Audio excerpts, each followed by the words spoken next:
Good evening, this is EFL Game Day Live on Talksport 2.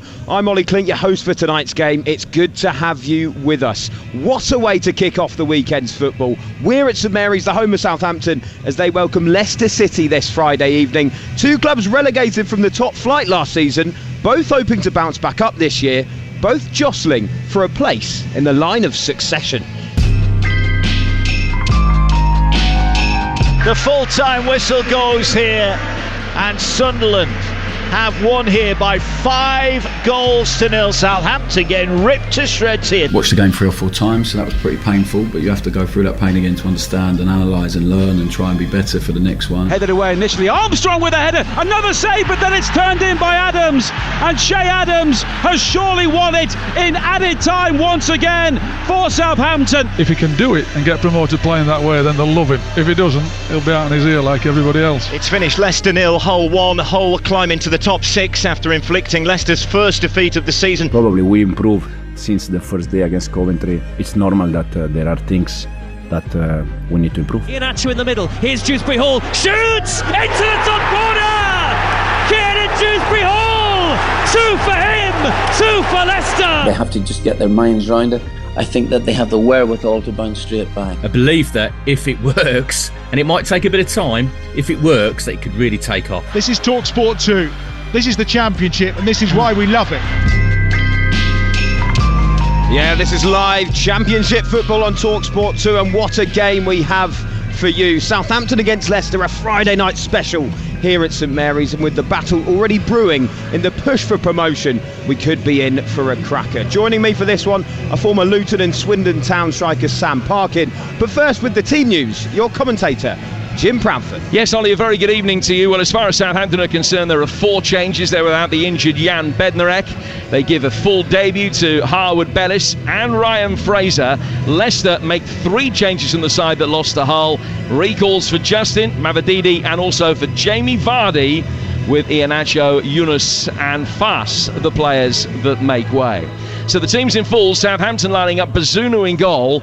Walker-Peters making the 150th appearance of his career at right back. 2 new centre-halves with Shade Charles partnering Taylor Harwood-Bellis, both former Manchester City players. Harwood-Bellis on loan from City, making his debut tonight. He won the Championship on loan at Burnley last season. Ryan Manning playing at left back. Flynn Downs on loan from West Ham anchors the midfield. Will Smallbone one side of him. Adam Armstrong, who scored 4 goals in his last 3 games here, played in midfield at Plymouth and looks to be reprising that role again today. Ryan Fraser coming in for his full debut for Southampton on the right. Edozie will play on the left, and Che Adams, who had 4 unsuccessful trials at Leicester, who then started his career playing non-league football in the Leicester area at Oadby Town, is the man who will play up front. Now, as far as Leicester are concerned, personnel easy enough.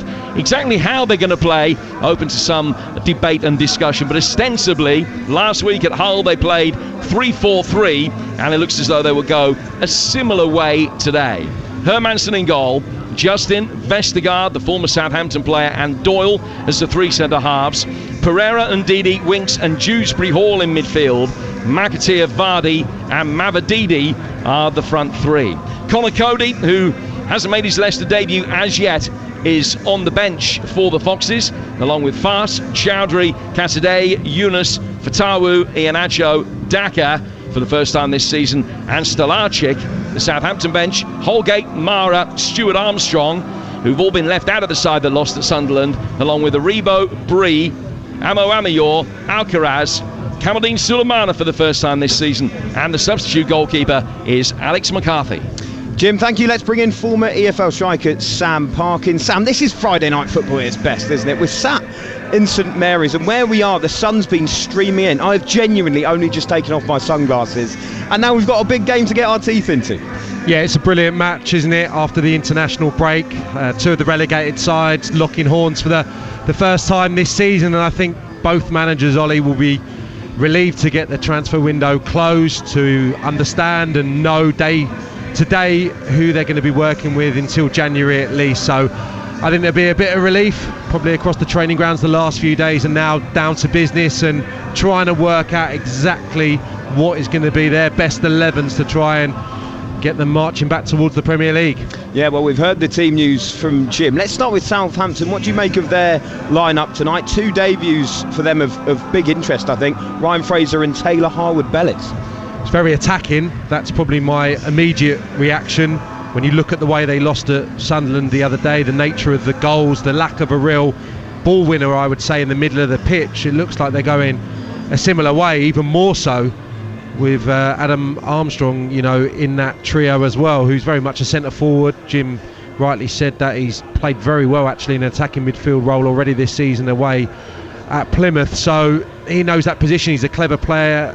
It's big for both sides actually that the number 8s, the 2 attacking midfield players, are really forceful, like getting to goal scoring positions. So yeah, Harwood-Bellis coming in, I think that's a bit of a no-brainer. I'm flabbergasted, to be honest, that he's not in the Premier League given what he did last year and what he did in the summer for the 21s, but it's a very attacking lineup, and hopefully it's going to be more of the same as far as their games have been concerned, because they've been full of goals. Are you surprised that they've gone this attacking, considering their last result, a 5-0 thumping against Sunderland, and Leicester are not going to be any pushover, are they?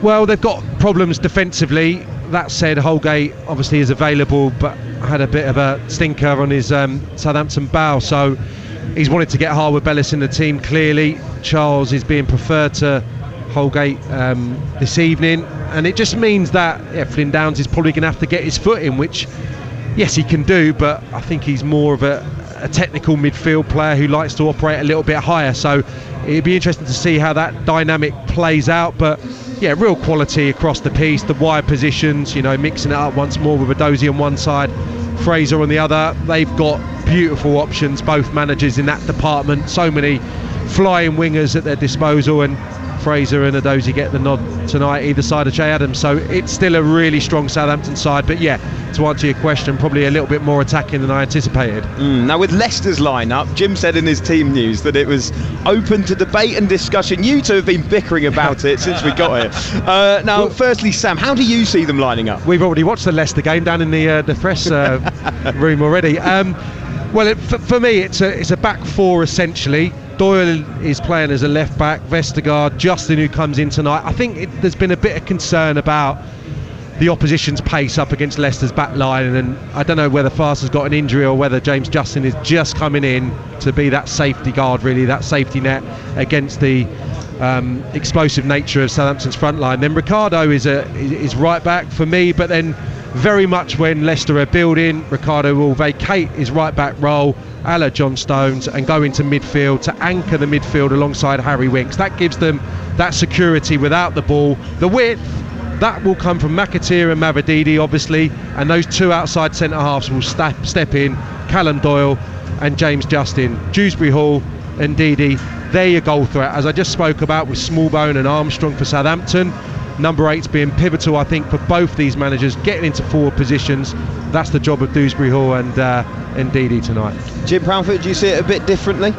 Well, it's just a question of how they line up when they've got the ball and how they line up when they haven't got the ball, and really the key role is that of Keenan Dewsbury Hall. Whether he is playing as an attacking midfielder, whether you could more say that he's playing as a conventional left wing back. He's not going to have the defensive duty as a left wing back. Doyle will be the player that will be dropping in behind him.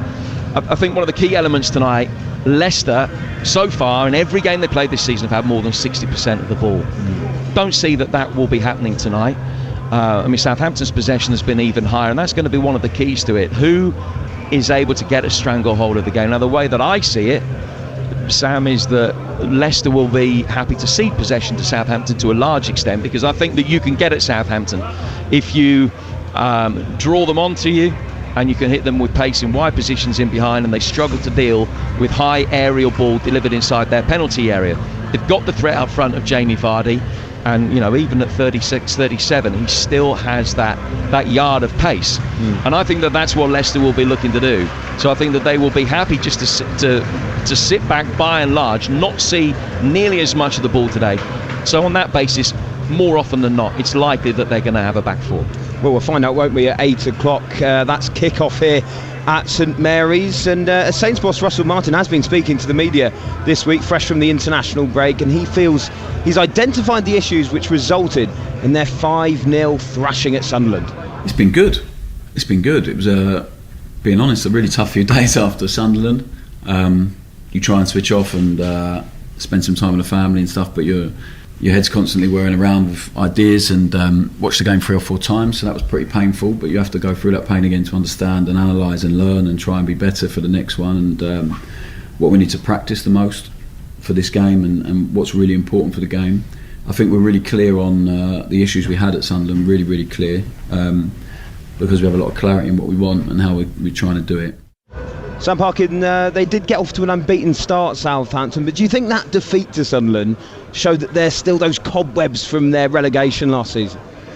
Well, it have rocked the camp, definitely. I think it is a wake-up call to the type of challenge that you're going to be presented with in the Championship, but there's been so much upheaval, so much uncertainty, and I know that from speaking to the staff at Southampton. They didn't really know who was going to be trotting out onto the training pitch for the first few weeks of the season because of the window still being open. I think Russell Martin spoke in the wake of that defeat that some players felt that they could be possibly leaving the day before that game against Sunderland, so that's no good when you're preparing for games. So they'll be ecstatic that it's over, that they can focus on the task ahead really, and he can really hone in now. I think this goes for both managers, hone in on what is going to be their best 11, and more importantly probably who are going to be the talismanic players in the really important units moving forward. I think to nail that down, centre halves, your centre forward, probably your goalkeeper, who are your number ones in those departments to really carry this fight this season. Yes, around that the wingers will probably rotate, fullbacks maybe to a lesser degree, but I think they need to hone in now who are going to be the guys that are going to carry them forward week after week.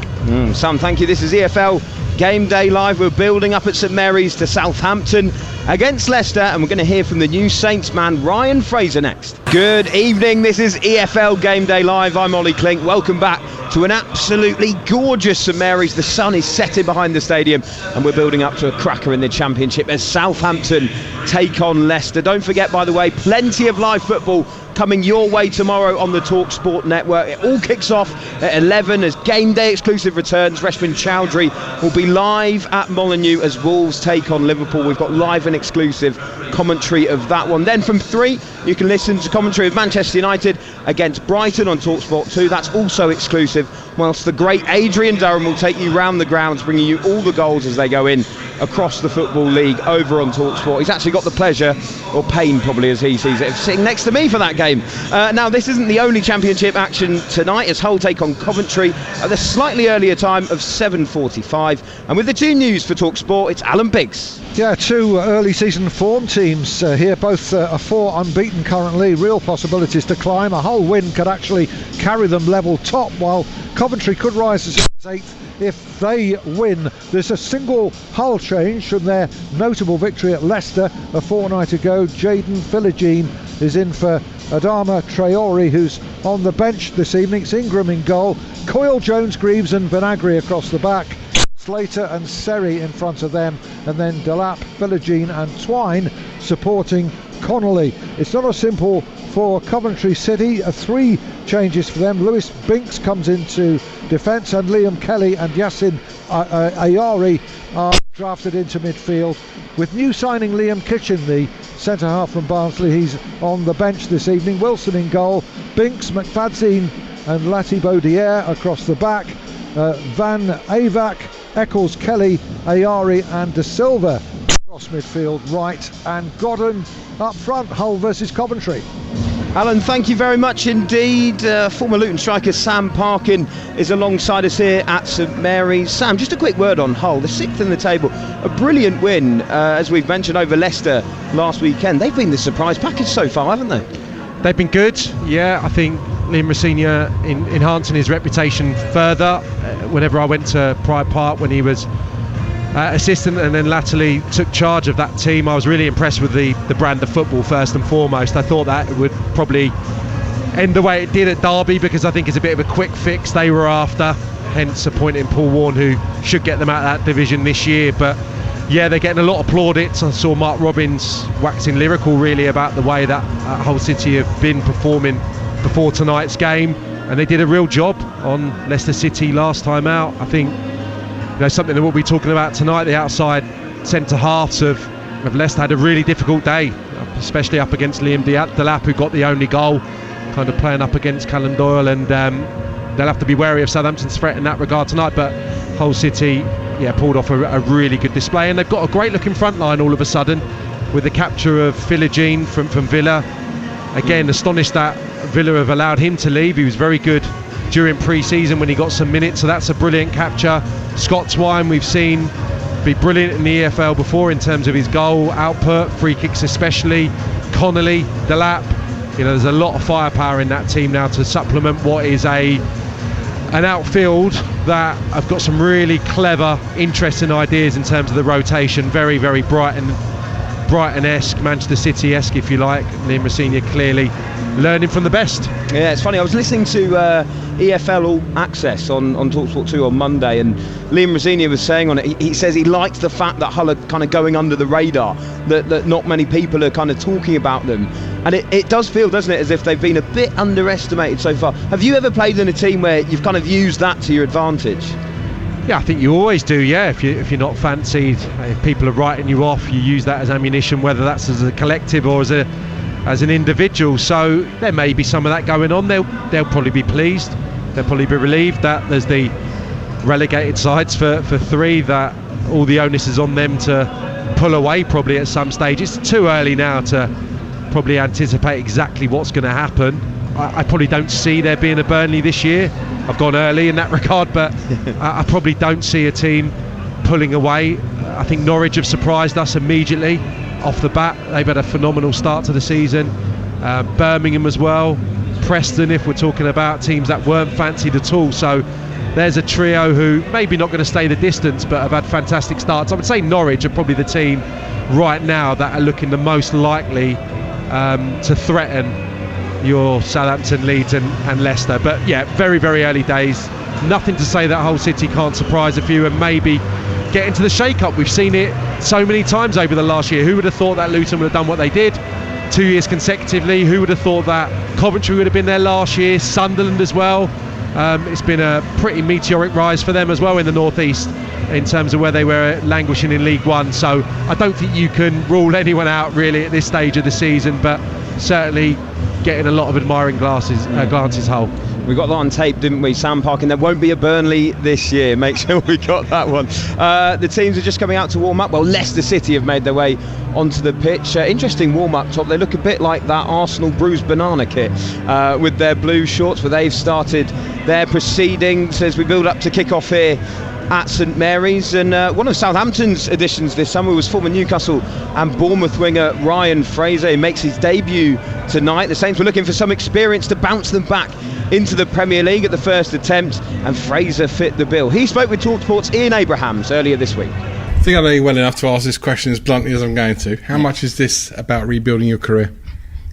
Or kick-starting it again? Yeah, I mean, look, it's public of what's happened, but at the same time, I'm not taking anything for granted. Even when I was down with the 21s, I still gave my all every day. I still worked hard. I still gave the best version of myself, which I always do. So yeah, you can say it to kickstart my career, but at the same time, my goals are to help this team achieve Premier League promotion. So it's honestly, personally, it's nothing about me. I'm not just saying that. I'm thinking about the team more than myself. And people say, oh yeah, that's fine, everyone's going to say that, but I want this team to get back up to where they belong. I mean, I live down here, I'm from down here, so I want to see them up there. So that's what I'm striving to do, and if that happens, that I'm playing well again, then so be it. What's it like playing for Russell? I love his brand of football. It's on the front foot, it's attacking, and it's almost like, well, if you score 2 goals, we'll get 3, you get 3, we'll get 4. Is that how it feels when you play? Yeah, I don't think he would like to think like he thinks his football's like that. He hates it when we concede goals. But yeah, just the way he plays, the way he thinks about football is not a way that I've ever seen before. Obviously, I played under some good managers. In what way? Just his patterns of play. If this player moves there, a different way of balancing off that I've ever seen before. I mean, in football, there's a lot of patterns, but every team has virtually same ones, but just small, intricate differences. But Russell's is it's different. His fullbacks really invert in. I mean, the goalkeeper plays as a centre half. Sometimes we stay high. It's just like, you know, there's tactics that I've never seen before, and learning them it's really good because I love learning. Obviously, if I want to be a coach after football, you never know, and just to learn stuff like that of how he sees football is honestly unbelievable. And as a manager as well, man manager, he's brilliant. He knows what the lads want. It's a young squad. He's just there to help improve, drip feed us information that's going to hopefully impact and win us a game. And he's a very, very good manager. You're one of the favourites, you and Leicester, both favourites to get promoted. Is that a good thing or a bad thing as a football club, as a player at a football club?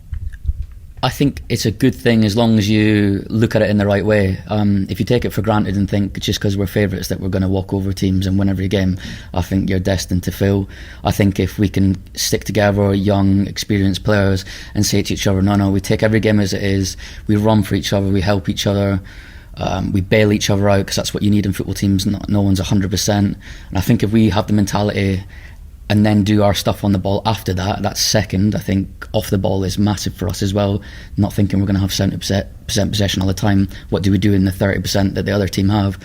I think that's a good way, but obviously if we don't think like that, then I don't think that's useful. Ryan Fraser there with Ian Abrahams and Sam Parkin. It's interesting listening to him because he says, look, it's not about me, it's all about getting Southampton back up. But you know, coming to the Championship, coming to Southampton, a good Championship team that are, let's be honest, trying to push for promotion, does it feel like the perfect step for Fraser after his, ostracisation at Newcastle? I think so, yeah. It's a part of the world he knows well. It's a team that are going to be challenging this year, and you heard him speak there as well at this stage of his career. A new challenge, a new way of probably training, a new way of playing, certainly. Pretty unique really, Russell Martin, especially in the Championship, so he'll enjoy it. That said, there's probably 5 good options in those wide positions, maybe even 6 if you expect Adam Armstrong to maybe play wide at times, so they are really well stocked. He's going to have to perform if he's going to keep the shirt, but the early indication is that he looks fit. He was really impressive off the bench against QPR. Surprised maybe that he didn't play from the off at Sunderland, and gets his opportunity tonight. And like I said previously, those 2 wide centre halves of Leicester are going to have to be switched on. As Jim touched on as well, the Leicester manager's been speaking, you know, in the presser before this game about transitions, about being better when they lose the ball, about getting organised quickly. And I think the pace in both teams' attacks, that's going to be key. The ones that exploit when they can turn the ball over, move it forward quickly, the ones that are brighter in one-on-one situations. And of course Ryan Fraser will come into that conversation, I'm sure, because he'll be up against Callum Doyle at times and he'll fancy getting the beating of him. Yeah, very excited to see how Fraser gets on tonight in his debut. This is EFL Game Day Live at an absolutely gorgeous St Mary's. We're building up to Southampton against Leicester as Saints trot onto the pitch for their warm-up. A warm applause from the scattered Saints fans around, and I'm sure the stadium will start building up and filling up very nicely soon. We're building up to Southampton against Leicester on Talksport 2. We'll focus on the Foxes next. Good evening, this is EFL Game Day Live. We're at St Mary's for a tasty game in the Championship as Southampton take on Leicester City. Kick-off is just under half an hour away. The players are out on the pitch warming up, doing their exercises. The little rondos, Piggy in the middles and the concourses should be filling up nicely. We're going to get stuck into the Foxes in just a moment, but first let's get a recap of the team news with Jim Proudfoot. Yeah, thanks, Ollie. Southampton make 4 changes to the side that were beaten 5-0 at Sunderland last time out. Bednarek was injured on international duty. Holgate, Mara and Stuart Armstrong will drop to the bench. Harwood Bellis comes in for his debut. Fraser for his first start, and recalls as well for Che Adams and Shea Charles. For Leicester, Justin's in for Pass, Vardy for Ian Acho, Mavadidi for Yunus. Vestergaard faces his old club. Connor Cody's on the bench for the first time, and Patson Daka for the first time this season. So Southampton line up: Bazunu in goal, Walker Peters, Charles, Harwood Bellis and Manning, Smallbone, Downs and Adam Armstrong, Fraser, Adams and Adozie. For Leicester, Hermansen in goal, Justin, Vestergaard and Doyle, Ricardo Pereira and Didi, Winks and Dewsbury Hall, McAteer and Mavadidi wide of Jamie Vardy. Bobby Madley's the referee, and kick-off just a little over 25 minutes away. Jim, thank you very much indeed. Now, Leicester fell to a surprise defeat to Hull City before the international break. It ended their winning run in the Championship and became food for thought for Fox's manager Enzo Maresca. He's acknowledged the need for his side to improve. We used that time to work with these 10 players, 11 players, 12 players to try to, first of all, to improve them, and with some of them also to try to improve some of the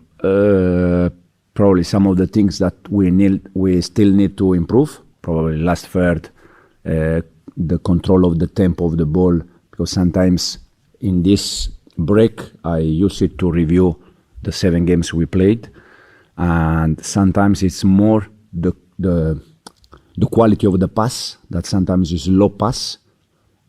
Because, for instance, if you see a Callum pass, you think always that it's a quick pass. And the control of the game, the tempo of the game, most of the time is because of the quality of the pass. So probably we need to improve in that. We need to improve in the last third. Probably we improved since the first day against Coventry in terms of transition. Now we concede less transition. But for me, they are all normal things for us, because it's normal that there are things that we need to improve. Yeah, the Foxes will be hoping to bounce back to winning ways tonight. And joining me and Sam Parkin here is Jordan Blackwell, Leicester City correspondent for the Leicester Mercury. Jordan, very good evening to you. Just firstly, what do you make of what Enzo Maresca was saying there about the fact that he's noticed what went wrong in that loss to Hull City, and he knows what he needs to do to bounce back tonight? Yeah, I think it's interesting, because I think, speaking to Enzo every week, he seems to have thought the defeat was coming. He's constantly been warning against it, and I think if you look at Leicester's performances, the results have been better than the performances have been. A lot of the games could have gone either way, but they've had that quality in the last 20 minutes to get over the line. So I think he was probably expecting that a defeat would come eventually, but obviously being the international break, he's had time to sort of review those games. He mentioned the passing there, and he wants quicker passing through the lines, and I think he wants better choices in the final third as well. I think Leicester are very good at getting there, but once they get there, they're probably taking shots when they shouldn't, when maybe there's better options on to pass wide or to look for an intricate through ball. So yeah, I think that there are improvements for them to make. Yeah, you mentioned that you've been obviously speaking to him each week, and what's your impression of him as a character? What have the fans been making of him as a Leicester City manager? Well, I think the fans have really taken to him. I think the fact that there is a very clear identity, a very clear style of play, I think that's really helped. I think that the fact that they've scored so many late winners, I think that's probably helped help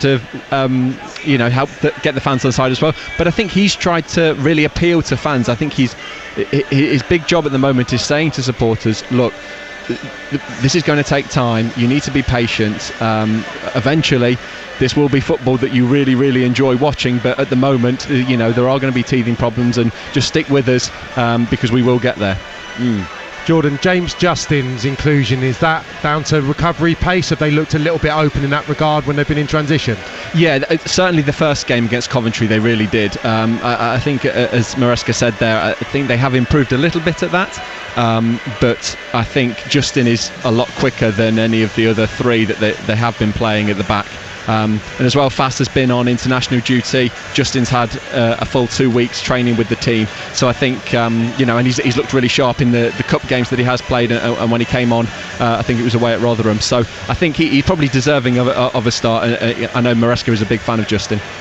Jordan, quite an interesting one as well is the former Saints man, Yannick Vestergaard. It's not really been the best time for him, has it? At Leicester, he made, I think, 4 or 5 appearances, was it, last season? But now suddenly he's starting again. What's happened there? Is this due to the managerial change or down to fewer options? How come he's made his way back into this starting lineup? Yes, it's down to the managerial change. I think there was a falling out between him and Rodgers, which is why he's not really had a look in for the best part of 18 months, really. But his ability on the ball is really liked by Maresca. He's in the middle of that back three that Leicester form when they are on the ball, and he can play the passes through the lines. I think when Cody's fit, he will be the man in there, but Vestergaard has been preferred to Harry Souttar in that position. So yeah, I think it's just his passing ability. That's what Maresca really likes. Every decision he makes is really about being on the ball, because they've averaged 65% possession this season. I don't think it will be that today, because obviously we know Southampton like to keep the ball as well, but I think that's why his passing ability. Jordan, what do you make of the squad generally since the window's closed? Have they got enough now in your mind to not necessarily pull away, but certainly be battling for the automatic positions? Yeah, I think so. I think they looked weak on the wings, and they've really strengthened out wide, although they're playing a young lad in Casey McAteer who's come through the academy tonight, but they've strengthened with a couple of players there. I think they've kept a lot of big names. I think the fact that they've kept Ricardo Pereira, he is, if he gets a run of games, he's a top level operator. Iheanacho can score goals, although perhaps not come for him just yet. I think that they've got a really good squad. I think maybe a little bit light in midfield. I think if Winks was to get injured, maybe they'd struggle to find someone who can do what he does. They've got Dennis Pratt out for injured for 3 months, so in the number 8 positions as well, they may be a little bit short. So, they did try to sign James McAtee towards the end of the window, who ended up going to Sheffield United. So, maybe a little bit light in midfield, but I would say everywhere else they look pretty strong and should be, I would be very surprised if they didn't at least finish in the top 6. You mentioned Casey McAteer, by the way. He's had quite a bright start, hasn't he, in a Leicester shirt. Do you think he's someone the fans could get quite excited about? Yeah, I think so. I think, it's... fans love when players come through the academy when they've been at the club. I think Casey McAteer's been at the club since he was aged 8. And the fact that Leicester sold a homegrown winger in Harvey Barnes this summer, it's nice for them that they've actually brought 2 into the squad, Casey McAteer and Wanya Marçal, who's been in the squad as well. So, I think it's been a real success that the Leicester Academy over recent years. Obviously, Chilwell is another one that they've brought through and sold for big money. So just because Barnes is gone, I think it's nice that there's a pathway there, and it bodes well for Maresca bringing through lots of others. So I think the fact that he is a young player, Maresca's given him a chance, I think does bode well for the future, and Leicester fans will like that. Jordan, as you said, you mentioned that you expect Leicester to be challenging right up there at the end of the season. Just a quick question about the financial situation. Were they to not go up, of course, if you're a Leicester fan, you don't want that to happen, but would another season in the Championship, would that be potentially quite damaging given the finances at the moment? Yes, I suppose so. In short, it's not ideal. They had a very, very big wage budget. I think they had on the latest figures we had, they had the 7th highest wage budget in the Premier League. So to come down with that, they've had to get rid of a lot of players, and they have done. But I think the biggest thing for them is the fact that they've got a lot of players that are out of contract next year. So they've had this big rebuild. They've lost a lot of players. Obviously, I think they lost 8 out of contract this summer. Plus, they sold Maddison and Barnes and Castagna as well. They've brought in a lot of players, but next summer they've got a lot of players that are out of contract who I don't think they will, I don't think those players will want to stay and play another season in the Championship. So all of a sudden they've got another rebuild. I think that's probably the biggest concern for them now, because they will get wages off the book next summer in that sense. But then they've got to almost start again if they don't get promoted this season. So Maresca says there's no pressure, but I do think there is. I do think I think the club are banking on getting promoted this season. You can imagine, can't you? It's a pretty tricky question, but just finally, how do you see tonight's game going then? Well, I think both teams are very, very similar, and I think they're both sort of feeling their way into a new style of play under new managers. So I will be boring and say a 1-1 draw. Go on. You've got to go for a Leicester winner. Okay, late Leicester winner. Well, it would be late, wouldn't it, given the way that they've been playing. Jordan, thank you very much indeed. Jordan Blackwell there, Leicester City correspondent for the Leicester Mercury. Well, we're not far away from kick-off here at St Mary's, just under 18 minutes to go. The concourse is filling up nicely as well. Players still out warming up. They haven't quite gone in to the tunnel again yet. It's Southampton against Leicester here on Talksport 2, and kick-off comes next. Sorry, Southampton fans, we had to bring it up, didn't we? We had to bring it up. October the 25th, 2019. It was a Friday night as well. 9-0 to Leicester City. Former Luton and Swindon striker Sam Parkin. It was one of those games, wasn't it, where you just remember where you were? Yeah, I watched it certainly at home. I remember the goals whistling in, and there's something in you, isn't it, when that starts happening? You think, oh, I hope they get 10. Oh, I hope they get 15. Nothing against Southampton at all. I think you just get a bit greedy when there's a glut of goals early in the game. So, yeah, and it was helped by a red card, wasn't it? And I was such a big fan of Ralph Hasenhüttl. Just been speaking to Jim off air about it. I thought they were so well coached under him for the majority of his time. Obviously, he lost his way a little bit. Couple of heavy defeats, but in the main they played really good football, high intensity, and just that night everything Leicester hit. I mean, it was some Leicester team, wasn't it, in terms of some of the names that were operating in. Ben Chilwell and James Maddison, I remember them being amongst the goals. Perez had a bit of a night, didn't need to remember. Yeah. So yeah, everything they hit went in, some brilliant goals, and yeah, it was a desperate night for all the locals. Absolutely. I watched that with a Southampton fan. It was very, very, very quiet, I can tell you. And how weird's football as well. Yannick Vestergaard started for Southampton that night, and tonight he's starting for Leicester. It's just strange, isn't it? I'm sure he won't want a repeat of that though tonight from a Leicester perspective. And also, how strange is it? Southampton obviously won the reverse fixture 2-1, didn't they? Just absolutely crazy. We are building up though in the present day to Southampton against Leicester City here on Talksport 2, and it's now time to get the latest odds with William Hill. Yeah, plenty of markets to get stuck into here. Let's start with the match odds. Southampton to win you can get at 7-5. Leicester to win is 7-4, and a draw is 12-5. Both teams to score, by the way, 8-15 on, if you want to get involved in that market. In terms of anytime goal scorer as well, these are some pretty interesting prices. Che Adams for Southampton is 19-10, Jamie Vardy 11-5, and Kiernan Dewsbury-Hall is 4-1 as well. And with William Hill's epic odds, you can now get a Kelechi Iheanacho shot on target boosted to evens. That's all thanks to William Hill. Get epic value all season with William Hill. 18 plus.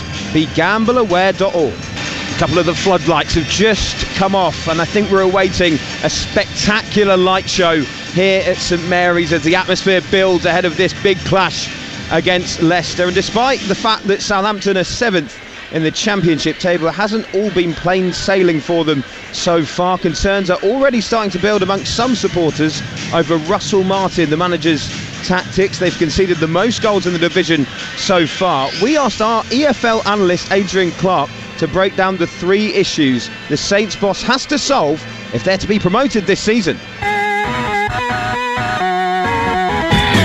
First up, if the Saints don't make drastic improvements to their off-the-ball work, they won't go up. It's as simple as that. Conceding 12 goals already, they have the worst defensive record in the Championship, and concerningly, 10 of those have been from open play. Get at this defence because they're making silly mistakes, they give you opportunities, they're not keeping clean sheets, and there's a chance to beat them. In possession, they play with a venture, pushing a lot of players forward, but the structure of the side is wide open whenever they lose the ball. Tactically, they need to show a touch more pragmatism. They also have to work much harder to close opponents down. Gavin Bazunu has been beaten by 4 shots from outside the box already. Squares it here. Equa's he going to lash one? He does! Oh, it's in the bottom corner! What a strike from 25 yards out! Pierre Equa picked that one up! And they're conceding too many goals from crosses too. The second issue that needs solving is a lack of creativity. It's great having so much of the ball. Southampton average 71.3% of possession in the Championship, but are they making enough chances?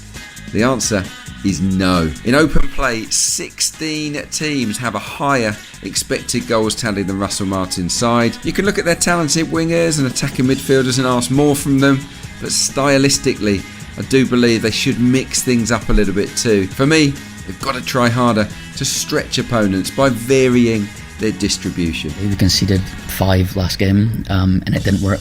But at the same time, that's not his tactics. That was because we didn't apply them in the right way. Now that the transfer window is closed, it's down to Russell Martin to find a settled starting 11 that he can trust. I wonder if he might switch to a back 3, especially now that he's got Manchester City loanee Taylor Harwood-Bellis on board, who looks a tremendous fit at the back. He'll be a real leader for us, I'm sure. It's up to us to make sure we keep bringing that out of him and he becomes even better in that department. Pushing Walker-Peters and Manning higher up as wing-backs would play to their strengths, and I'm sure that most Saints fans would like to see Che Adams and Adam Armstrong together at the top end of the pitch. He's got 2 strikers who can be prolific in the second tier, so it feels a waste to have one of them on the bench. Look, Southampton have a squad that's good enough to be promoted, but there is plenty of work to be done if they're going to push for a top 2 finish. Our thanks to Adrian Clark there with his analysis of Southampton as when the Saints blares out over a light show here at St Mary's as we're moments away from kick-off. Before we get into Southampton with Sam Parker, I can tell you that Harry Kane has scored once again for Bayern Munich, his 4th already of the season. 7 minutes into that game, it's Bayern Munich 1, Bayer Leverkusen 0 in the Bundesliga. But Sam Parkin, Southampton losing 5-0 before the international break. For you, do you feel like that was a one-off result, or are there bigger concerns here at hand, in particular with the tactics of Russell Martin? Well, I think everyone will be inevitably concerned. I think that probably wouldn't be the case had Russell Martin had huge success at MK Dons or even Swansea, but his reputation is still a little in the balance. I think we're all together that it's pretty nice to watch the football when it comes off, but teams have got a habit of getting right up against them and dispossessing them in dangerous areas. The goalkeeper has obviously been a little under par so far as well, so I think there's inevitable concerns. On the flip side, this is Russell Martin working with a better squad that he's ever worked with before, I would say. The opportunity to achieve something, so I don't really think it's fair probably to judge until maybe we're well into the season or maybe the end of this season. Then we'll know exactly if Russell Martin's the real deal. You mentioned the goalkeeper there, Gavin Bazunu for Southampton. It wasn't the best showing, was it, against Sunderland? Are you surprised that he's kept his place in the starting 11 tonight? Not really, no, because I know Dean Thornton, the goalkeeping coach, a little bit, and Russell Martin came out and stringently backed his goalkeeper a couple of weeks ago when he was asked about it at a fans forum. He was very direct. He was very forthright that he was his number one. I think a lot of it is down to what he can do in build-up play, as well as obviously trusting him as a shot stopper. We haven't seen that so far. He's been beaten too easily from distance. He's letting a few soft goals, no more than the 2 from distance that he conceded at the Stadium of Light. So he needs to be better. He needs to give them a platform to go on and win games, and you know, obviously your goalkeeper's a big part of that, but I don't see Russell Martin withdrawing him unless, you know, there's a real crisis of confidence or he continues to ship goals and cost them points. We've just been plunged into darkness here at St Mary's. All you can see is foam torches and some red lights as this light show gets underway. We're very close to kick-off here at St Mary's. Sam Parkin, just very quickly, finally, Adrian mentioned in that piece they need to be wary of crosses into the box, Southampton. Do you think that's where Leicester will try and attack them? Well, it's been an obvious flaw so far. You would think that Harwood-Bellis and Shea Charles are probably right now as dominant as they can go in that department in terms of 2 that will go and attack it when the ball comes in. I don't see a massive aerial threat from Leicester, that be told. Indeed, in this new role, if you like, this season would be the one with the size, I suppose, to get in there. Jamie Vardy, yes, getting across people, Dewsbury Hall as well, but I don't think that's going to be Leicester's strength. I think we've already spoken that their strength is probably going to be in the wide areas, and if they can release Jamie Vardy down the side. I think his selection is pretty telling. I think that they feel, rather than go with Iheanacho, who likes the ball to feet, Jamie Vardy more than anyone else, we know what he can do if he can get on the shoulder of those 2 pretty young, pretty inexperienced, yes, very quality Southampton centre halves, but they're coming up against, you know, one of the best in terms of running onto things, so we'll see how it goes. Sam Parkin, thank you. What a weekend of football we have in store for you on the Talksport network. Tomorrow from 11, game day exclusive is back. Reshmin Chowdhury will be live at Molineux, hosting live and exclusive commentary of Wolves against Liverpool in the Premier League. Then from 3, it's Manchester United against Brighton on Talksport 2, whilst on Talksport, Adrian Durham takes you round the grounds with the fastest goal service in the business. And there's more Championship action too. 7:45 tomorrow, you can hear the South Wales derby, Cardiff against Swansea, live on Talksport 2. And on Sunday, it's a cracker, Millwall against Leeds. Kick-off at 12, and it's only on Talksport 2. Right now, though, we're ready for kick-off here at St Mary's. The flames are shooting high into the air as the players are about to make their way out of the tunnel. It's a huge Championship clash as Southampton take on Leicester. Can the Foxes bounce back to the top of the table tonight? Or can Southampton land an early blow in the race for the Premier League? Taking you through this one, former Luton and Swindon striker Sam Parkin. But first, your match commentator for the evening, Jim Proudfoot. Thank you, Ollie. Well, here are two clubs whose paths have been inextricably linked over the last couple of decades. The time frame of their upward and downward curves very similar. And there's been a fair bit of traffic from the South Coast to the East Midlands, both in terms of players and management. Even their stadia are almost carbon copies. Sure, Leicester's highs were much higher and their fall from grace more dramatic, but broadly speaking, when it's been going well there, it's been going well here, and vice versa. And having spent some time alongside each other in the Championship and the last 9 years in the Premier League, their simultaneous relegations keep them together, now cast as promotion rivals. Both are on their third manager of the year, each new man implementing a high-tempo, possession-based, pass-saturated style. But both come into this game on the back of their first significant setback. And all eyes in Hampshire tonight are on the response. In 5 of the last 8 seasons, the team that won the Championship had been relegated the previous season. In 8 of the last 10, at least one of the sides that went down from the Premier League bounced back at the first attempt. Both of these clubs will feel that they have the ammunition to do that, despite selling £250 million worth of talent between them over the summer. It might only be the middle of September, but this could conceivably be regarded as a crucial match come May. Tonight they line up like this: Bazunu in goal for Southampton, Walker-Peters, Charles, Harwood-Bellis and Manning, Smallbone, Downs and Adam Armstrong, Fraser, Adams and Adozi. The bench: Holgate, Bree, Stuart Armstrong, Aribo, Alcaraz, Amo Amior, Mara, Sulemana and McCarthy. Leicester, Hermanson in goal. Could well be a back four with Justin and Ricardo Pereira as full-backs. It could also be a 3 with Justin Vestergaard and Doyle at centre-halves. In that case, it would be Ricardo Pereira one side, Dewsbury Hall very narrow on the other, and Didi and Winks in the middle, and McAteer and Mavididi supporting Jamie Vardy up front. Vardy, who has scored 3 goals in his last 42 league games. The Leicester bench: Fast, Cody, Chowdhury, Casadei, Yunus, Fatuhu, Iheanacho, Daka and Stalacic.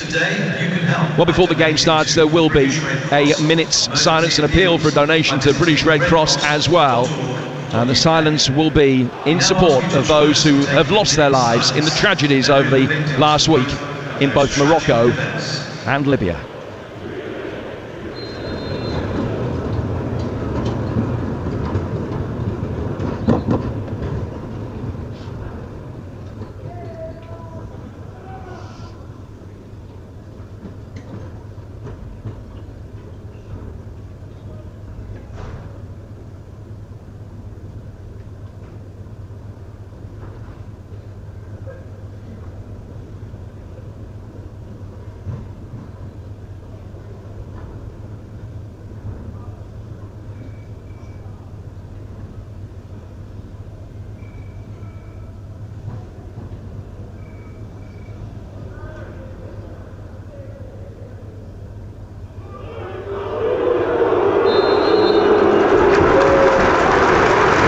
Silence observed by most in support of those who've perished in Libya and Morocco.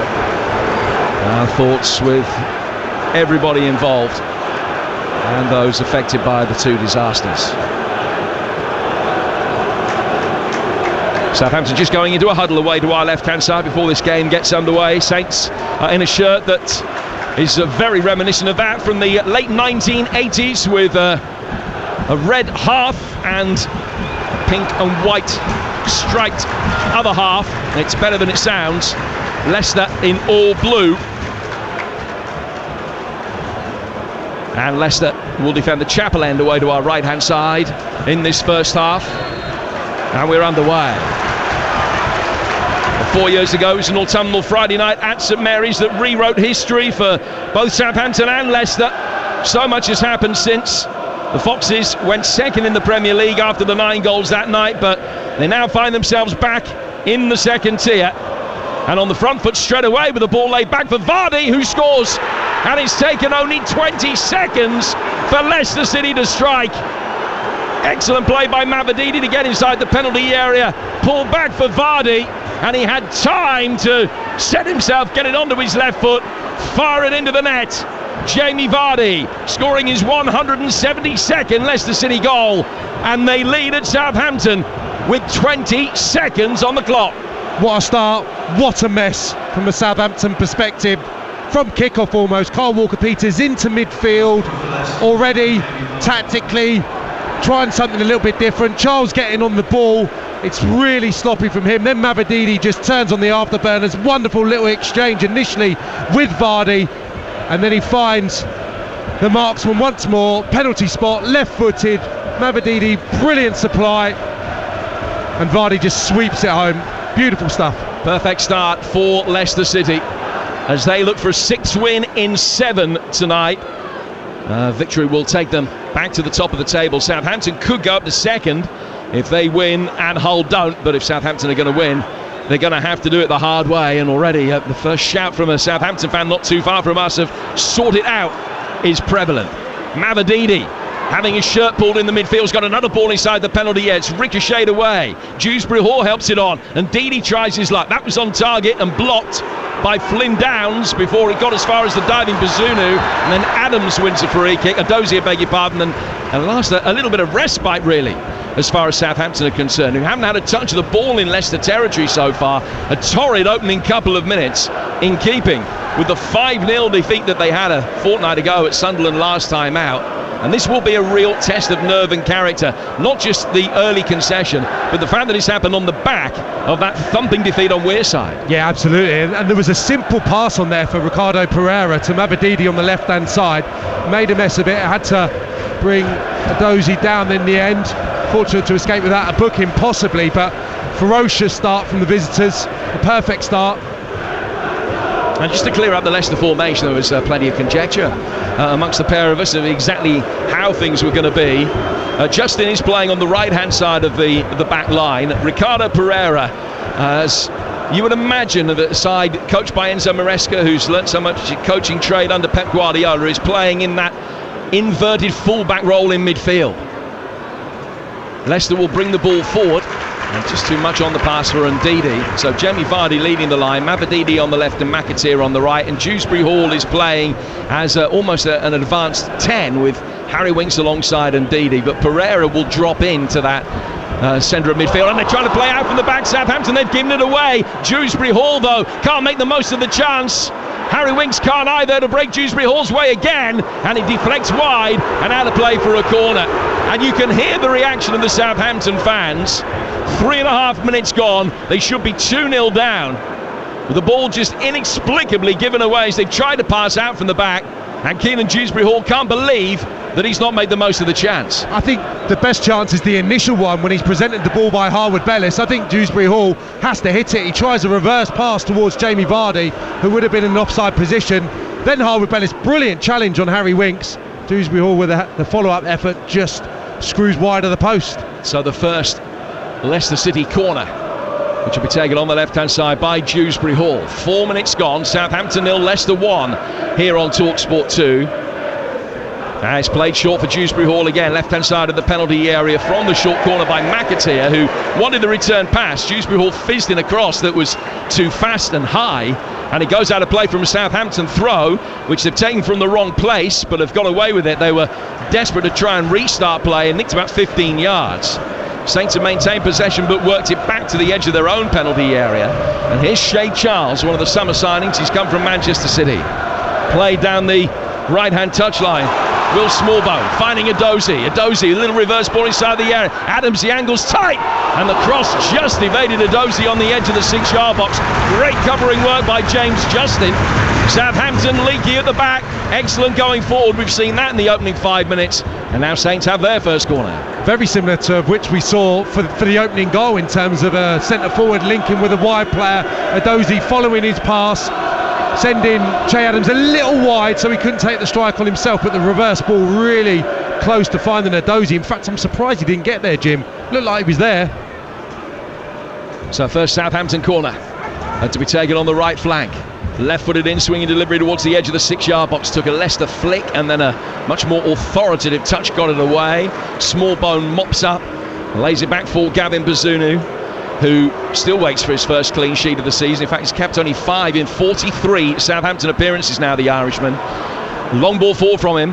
Edozie tried to flick it on towards Che Adams, mopped up again by Justin, and he can shepherd it back for his goalkeeper, the Danish player Mads Hermansen, another one of Leicester's summer signings. He came from Brøndby in a £5 million deal. He too waiting for his first clean sheet for his new club. And if that happens tonight, Leicester will have won and they will be back top of the table. They lead here 1-0. Jamie Vardy scored a hat-trick on the night of the famous 9-0, scoring after 20 seconds this evening. Leicester have the ball in the midfield. They then lay it back for Hermansen, who takes a touch on the edge of the D.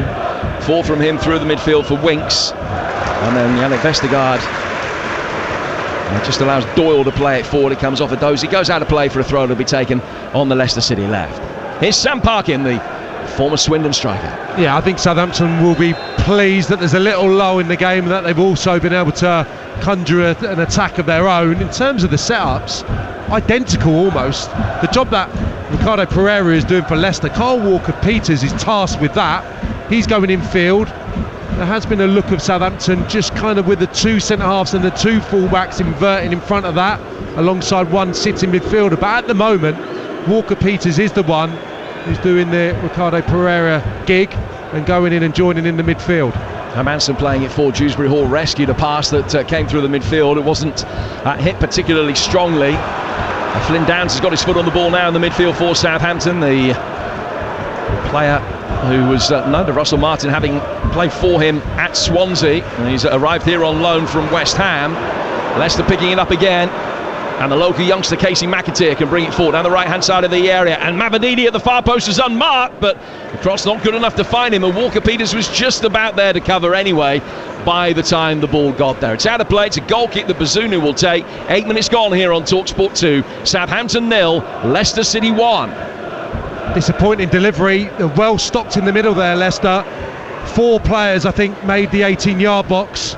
It's a poor delivery from McAteer. What I will say, Jim, I missed it when it went in. I think McAteer actually gets the assist for the opening goal with a really clever little set for Jamie Vardy when it was played in field from Mavididi. So it's been a really good start from the 2 wide boys. Now Doyle and Vestergaard for cross purposes and give it away. And Che Adams brings it forward towards the edge of the Leicester penalty area and forces a good save from Hermansen. Diving to his left-hand side, did well to get a strong top hand to it.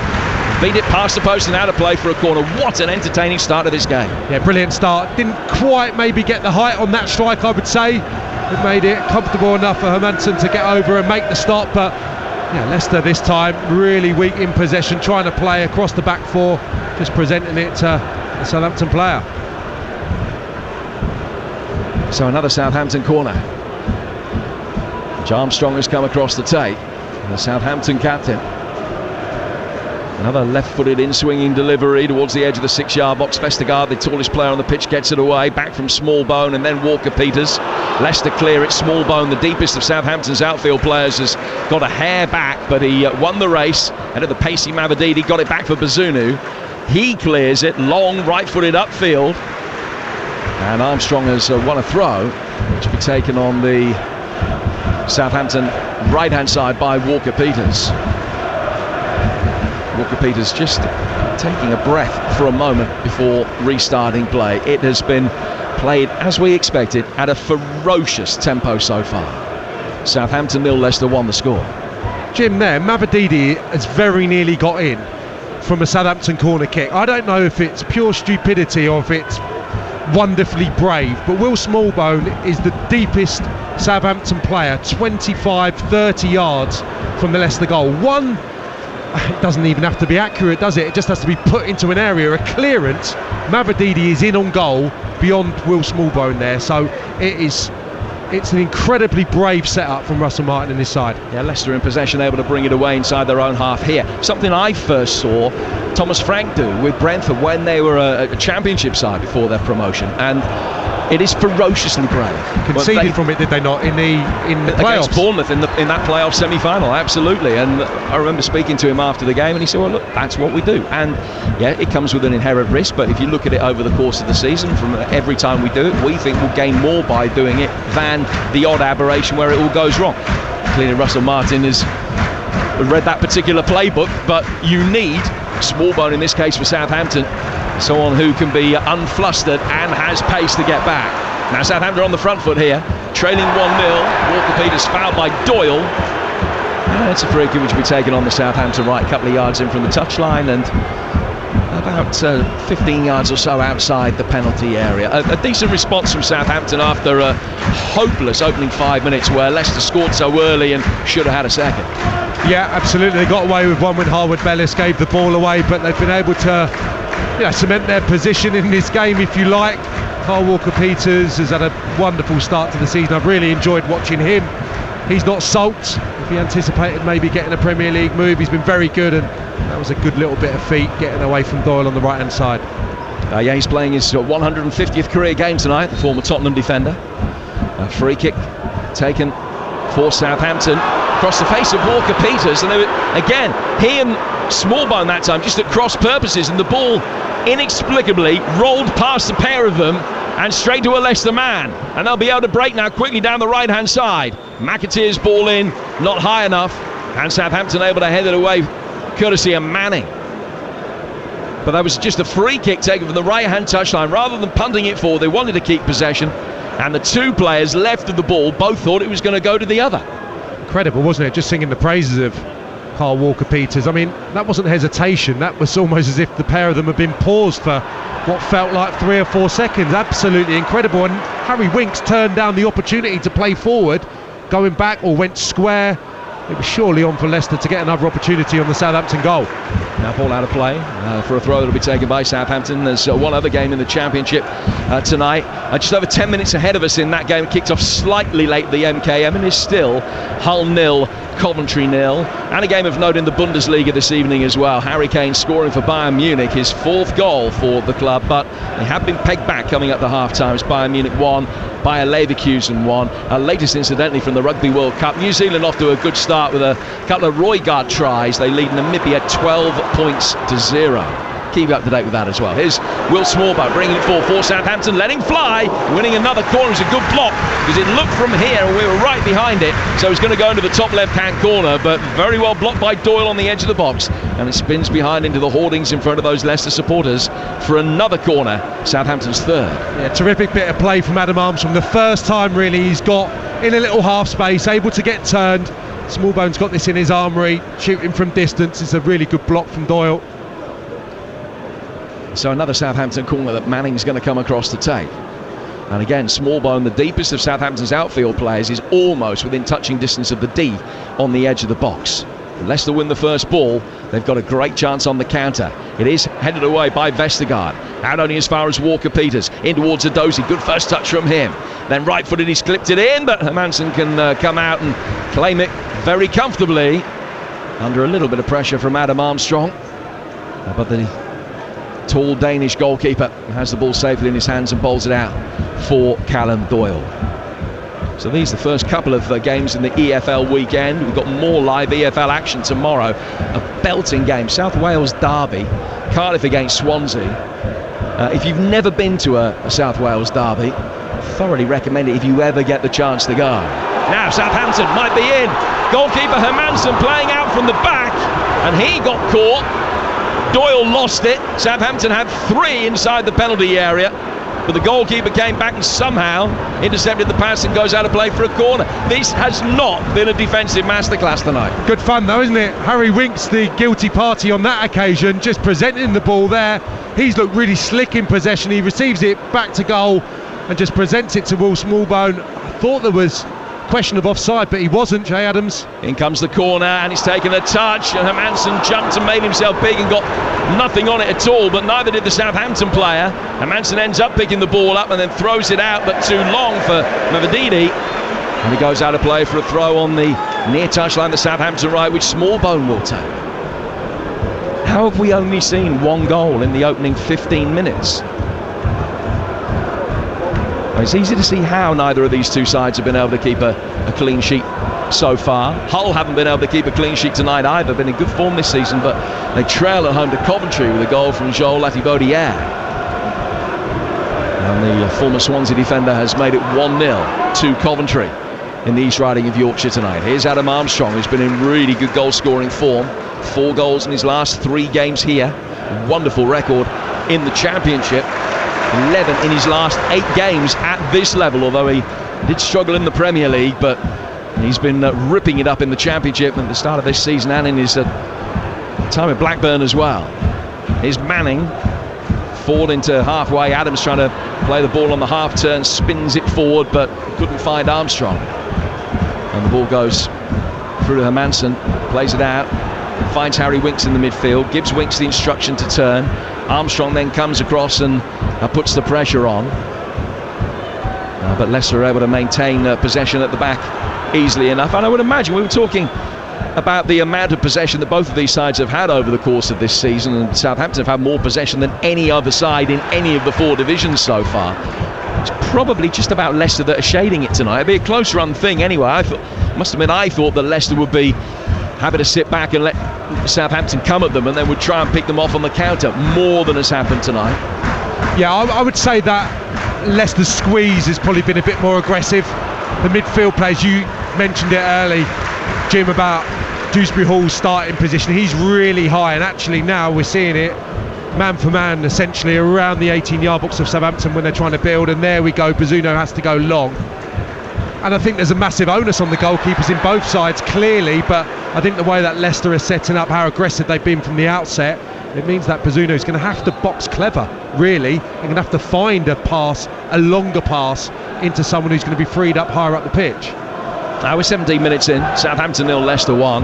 Hull 0, Coventry 1. That Cardiff-Swansea game I was talking about before Leicester tried to press self-destruct inside their own penalty area is live here on Talksport 2. This time tomorrow, 7:45 kickoff. Joe Shannon alongside Chris Iwelumo. Then Sunday lunchtime, Millwall Leeds in the Championship kicks off at 12. Southampton give it away again. Dewsbury Hall, what a pass! He should be 2-0, it is.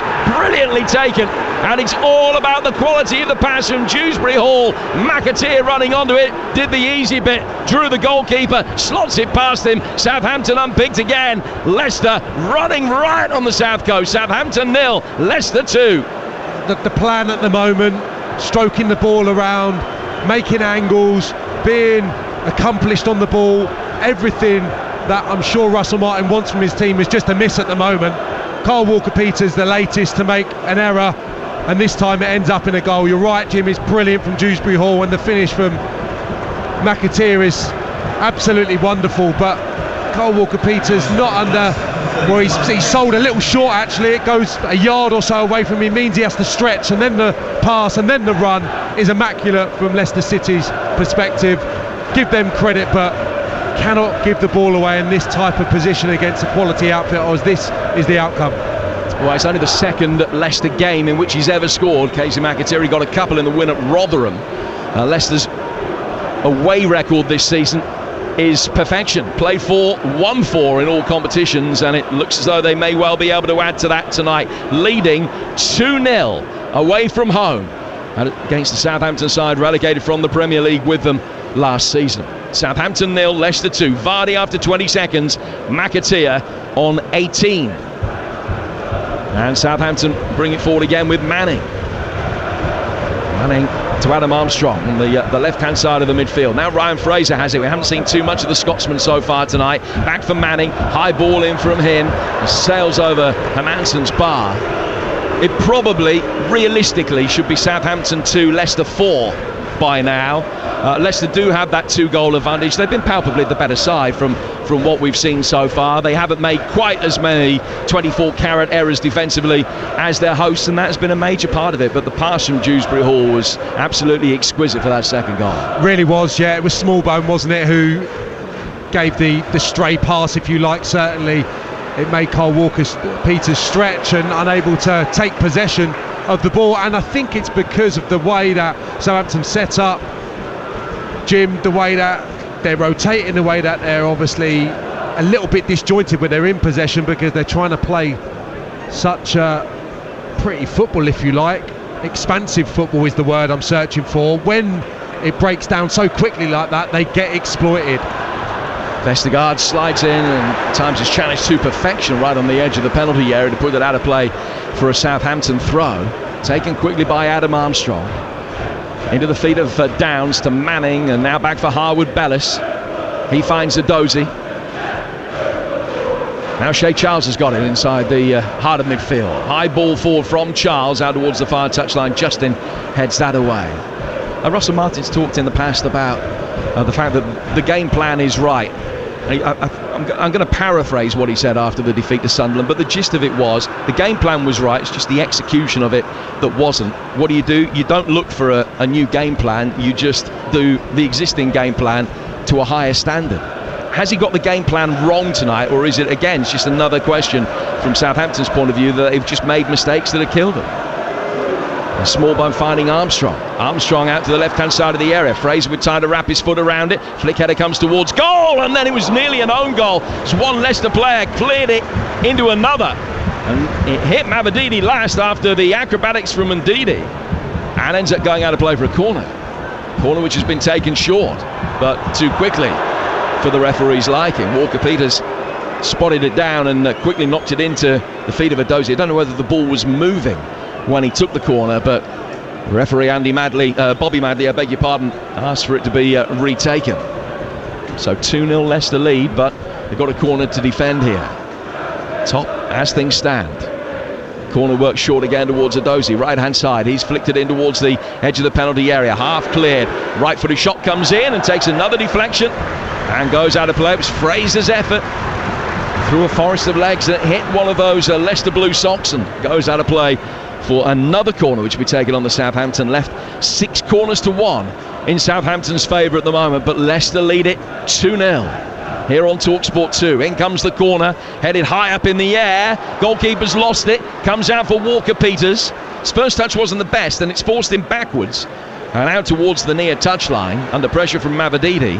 Comes out for Smallbone. It's a lovely pass from such a cultured midfield player, Will Smallbone. Now down towards the left-hand side of the penalty area. Another low ball in, but straight into the hands of goalkeeper Hermansen. We're midway through the first half, and somehow we've only seen the 2 goals. Southampton 0, Leicester 2 on Talksport 2. Here's Sam Parkin. Did well there, Hermansen. The first occasion, the punch was good. I think he has looked a little susceptible in the early weeks of the season to balls into the box, especially when teams are loading the 6-yard box, but came through that challenge with flying colours, and then a good capture at the near post from the delivery from Harwood Bellis, I think it was, that found himself in a left wing position. Fraser just starting to creep into the game as well. Jim, we've hardly said his name in the opening minutes, but a good delivery, left-footed from the left-hand side, and then a strike. And now Dewsbury Hall is trying to get in, and Bazunu has come out, and it's hit his foot outside the penalty area when his hands were out, but it didn't hit his hand. Dewsbury Hall trying to flick it past him, having got goal side of Shea Charles, who's having a difficult night. Southampton survive on this occasion. Every time Leicester push forward, it looks as though they're going to score. Harwood Bellis will get it upfield. Cleverly flicked down by Adams, finding Armstrong. Back out for Shea Adams. Adam Armstrong's continued his run, but Vestergaard watches the ball. Doyle, I beg your pardon, who was over right in front of Vestergaard, has just safely shepherded it back to his goalkeeper. As Sam, going back to that point I was making about the Southampton game plan, is it the wrong game plan? Is it poor execution of the right game plan? I think Russell Martin will still say it's the execution.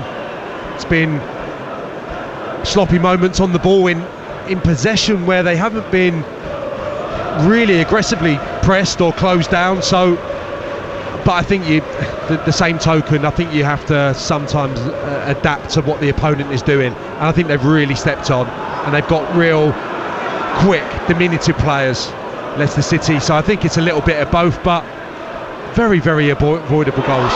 And now it's been given away by Doyle at the other end, and Edozie is in. He's clipped it past the goalkeeper, and Southampton are back in the game. And it's another defensive error that has led to the goal. Mistake by Doyle, and Edozie running onto it, right hand side of the penalty area, had time to get there ahead of the advancing Hermansen. As soon as he won that particular battle, he's never going to miss, flicked it past him, and in Samuel Edozie, scoring only his second goal for the club, and it's Southampton 1, Leicester 2. We're certainly getting value for money. Everyone watching at home will be thoroughly enjoying this, but both clubs on view supporters will be really concerned by this. Again, Doyle tries a little intricate step over or something, not sure what it is, but in the end it's just whether Edozie can manufacture the clip, the chip, willing him to do it from our vantage point, and he takes it on brilliantly. It's well set up, Che Adams, lovely weight on the pass, and then Edozie just clips it superbly over the incoming goalkeeper.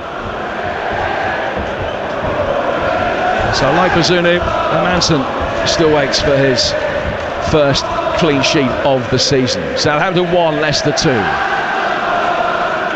Ricardo Pereira in the midfield, back for Yannick Vestergaard. There's a game taking place in League 2 tonight, incidentally, coming up for half-time. Notts County lead at Salford 1-0. David McGoldrick scored that. It stays that way. They will go top, 2 points clear at the top of League 2 tonight. Salford 0, Notts County 1. And it remains Hull 0, Coventry 1 in the other game that's taking place in the Championship. Now that one 10-11 minutes ahead of this. Southampton 1, Leicester 2, live on Talksport 2. I told you earlier that Cardiff take on Swansea tomorrow at 7:45 here on 2. Millwall in action against Leeds, mouth-watering Sunday lunchtime encounter. And then you can tune into EFL All Access, Talksport 2 every Monday at 6. Hugh Wozencroft alongside the former Arsenal midfielder Adrian Clark discussing all the big stories and scorelines in the weekend's football. Show also available as a podcast if you miss it, so just search EFL All Access wherever you get your podcasts. I can already tell you, whatever happens from here on in, this game will be very high on the agenda between two of the big hitters in the division. I mentioned earlier, two clubs who between them over the course of the summer sold £250 million worth of players. So both have had a complete rehash. Both have made at times a bit of a hash of things tonight, certainly defensively, but it's made for an epic encounter. We're still inside the opening half hour, on target for 9 goals again tonight in a match between Southampton and Leicester, but it's not going to be Leicester who have the monopoly this evening. Justin getting the ball away. Southampton on the front foot. Armstrong, Downs, back for Manning, and the left back, another player that Russell Martin had and working for him at Swansea, playing it through the midfield. Here is Adam Armstrong trying to play a ball which took a deflection into the path of Mabadidi. He's lost it as quickly as he got it. Goes from Downs to Smallbone. Manning back out to the left-hand side for Fraser on loan from Newcastle, the former Bournemouth man. Back for Will Smallbone on the edge of the penalty area. 3 Leicester players quickly converged on him. So he played it to his left-hand side for Manning, who then makes a sprinting run down the left-hand side of the penalty area as he pushed McAteer there. No, referee says it is a Leicester ball, but it's a throw down by the corner flag rather, I think, than a free kick. 28 gone, Southampton 1, Leicester 2. Good little passage of play, built a little bit of momentum now, keeping the ball more maybe what we anticipated seeing from Southampton. Just thinking there, Jim, the only team really so far this season that sat off Southampton was Sheffield Wednesday opening night, and they absolutely dominated proceedings. They'll be looking at this now thinking they absolutely missed the trick that night. Sheffield Wednesday have improved somewhat, but that night so placid in everything they did. This is the way to play against Southampton in the opening weeks of the season. Southampton coming into this one, most possession, passes and passing accuracy of any side in all 4 divisions. They've had more than 70% of the ball in all 4 league games that they've played. They've always wanted to play out from the back. That time it was played in towards Will Smallbone, and Dewsbury Hall, along with the other 27,000 people in the crowd saw it coming. Smallbone just able to smuggle it back to his goalkeeper. There is a time and a place, and the idea always is right. The ball into feet like that, if you can then execute the pass back to the goalkeeper, you're going to be able to play through the press. But it's heart-in-mouth stuff. When Southampton get it wrong, it can be very costly. When they get it right, sometimes they only do so by the merest fractions, and it's heart-in-mouth time. Half an hour gone, Southampton 1, Leicester 2, and an absorbing game for the neutrals. I don't think there are too many of us neutrals in here this evening, but it has been a great watch. What a start of the weekend here on the Talksport network. More Premier League game coming up for you over the course of the weekend, and I'll go through those for you very shortly. A very good evening to listeners joining us on Talksport here at St Mary's. Leicester leading by 2-1, have led since the 22nd mark when Jamie Vardy scored. He got a hat-trick in the 9-0 win here a few years ago, and on target again very early on after Southampton poor defending. 18 minutes later it was 2-0 when Casey McAteer scored after a delightful through ball from Dewsbury Hall. Both sides missed a stack of chances then before Samuel Edozie capitalised on a mistake by Callum Doyle at the other end to make it 2-1. And it's been a very good, watchable encounter on TalkSport 2. Sam Parkin, the former EFL striker, alongside me. Sam, we've been raving about the spectacle, if not necessarily the quality at all times. It's been highly entertaining. Been a brilliant watch, some comical defending, presented both teams with numerous opportunities to score. There was another one there, Dewsbury Hall finding Jamie Vardy in a really presentable position. His touch let him down, but two teams who are constructing this beautiful football, if you like, or trying to, but at this moment in the season getting it wrong too many occasions. I mean, it's really edge of the seat stuff for both sets of supporters, and yeah, interested onlookers from other championship clubs will be rubbing their hands together and thinking we can get on top of these teams if they persist with this total football.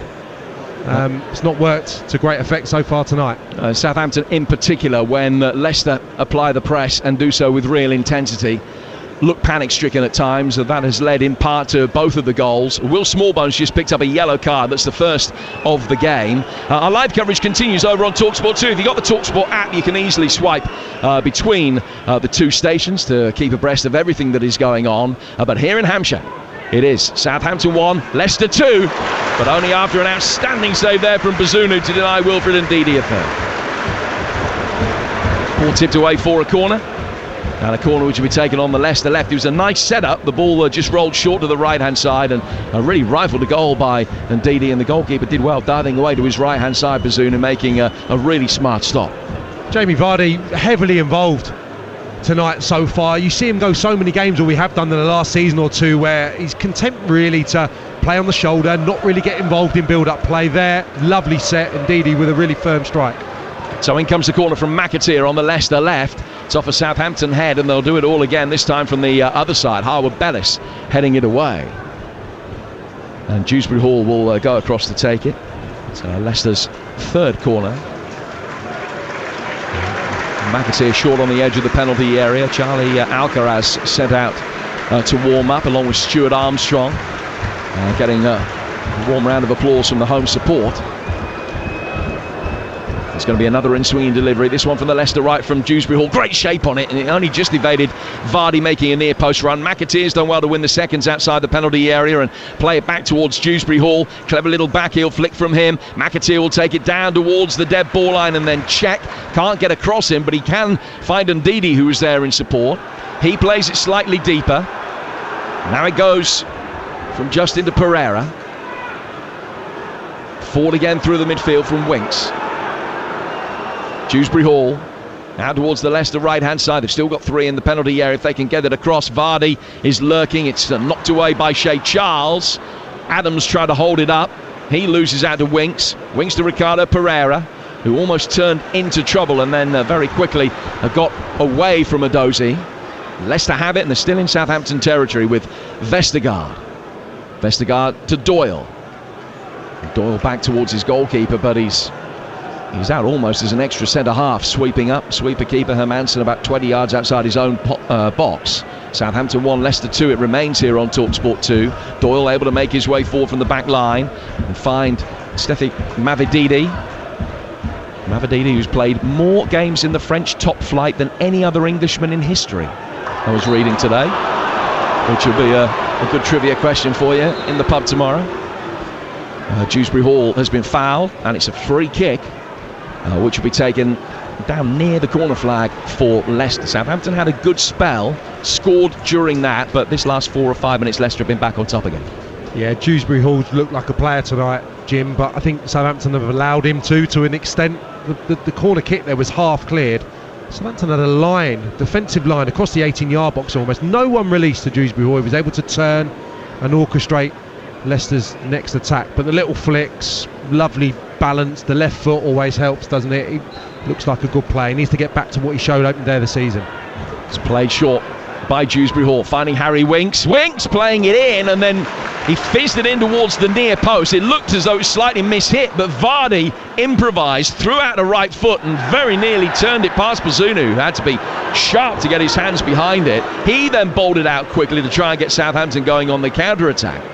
It goes out of play on the far side. Saints fans over in the Kingsland stand on the far touchline thought that Armstrong was fouled, but the referee didn't, and play will restart with a Leicester throw. We've got 9 minutes to go to half-time.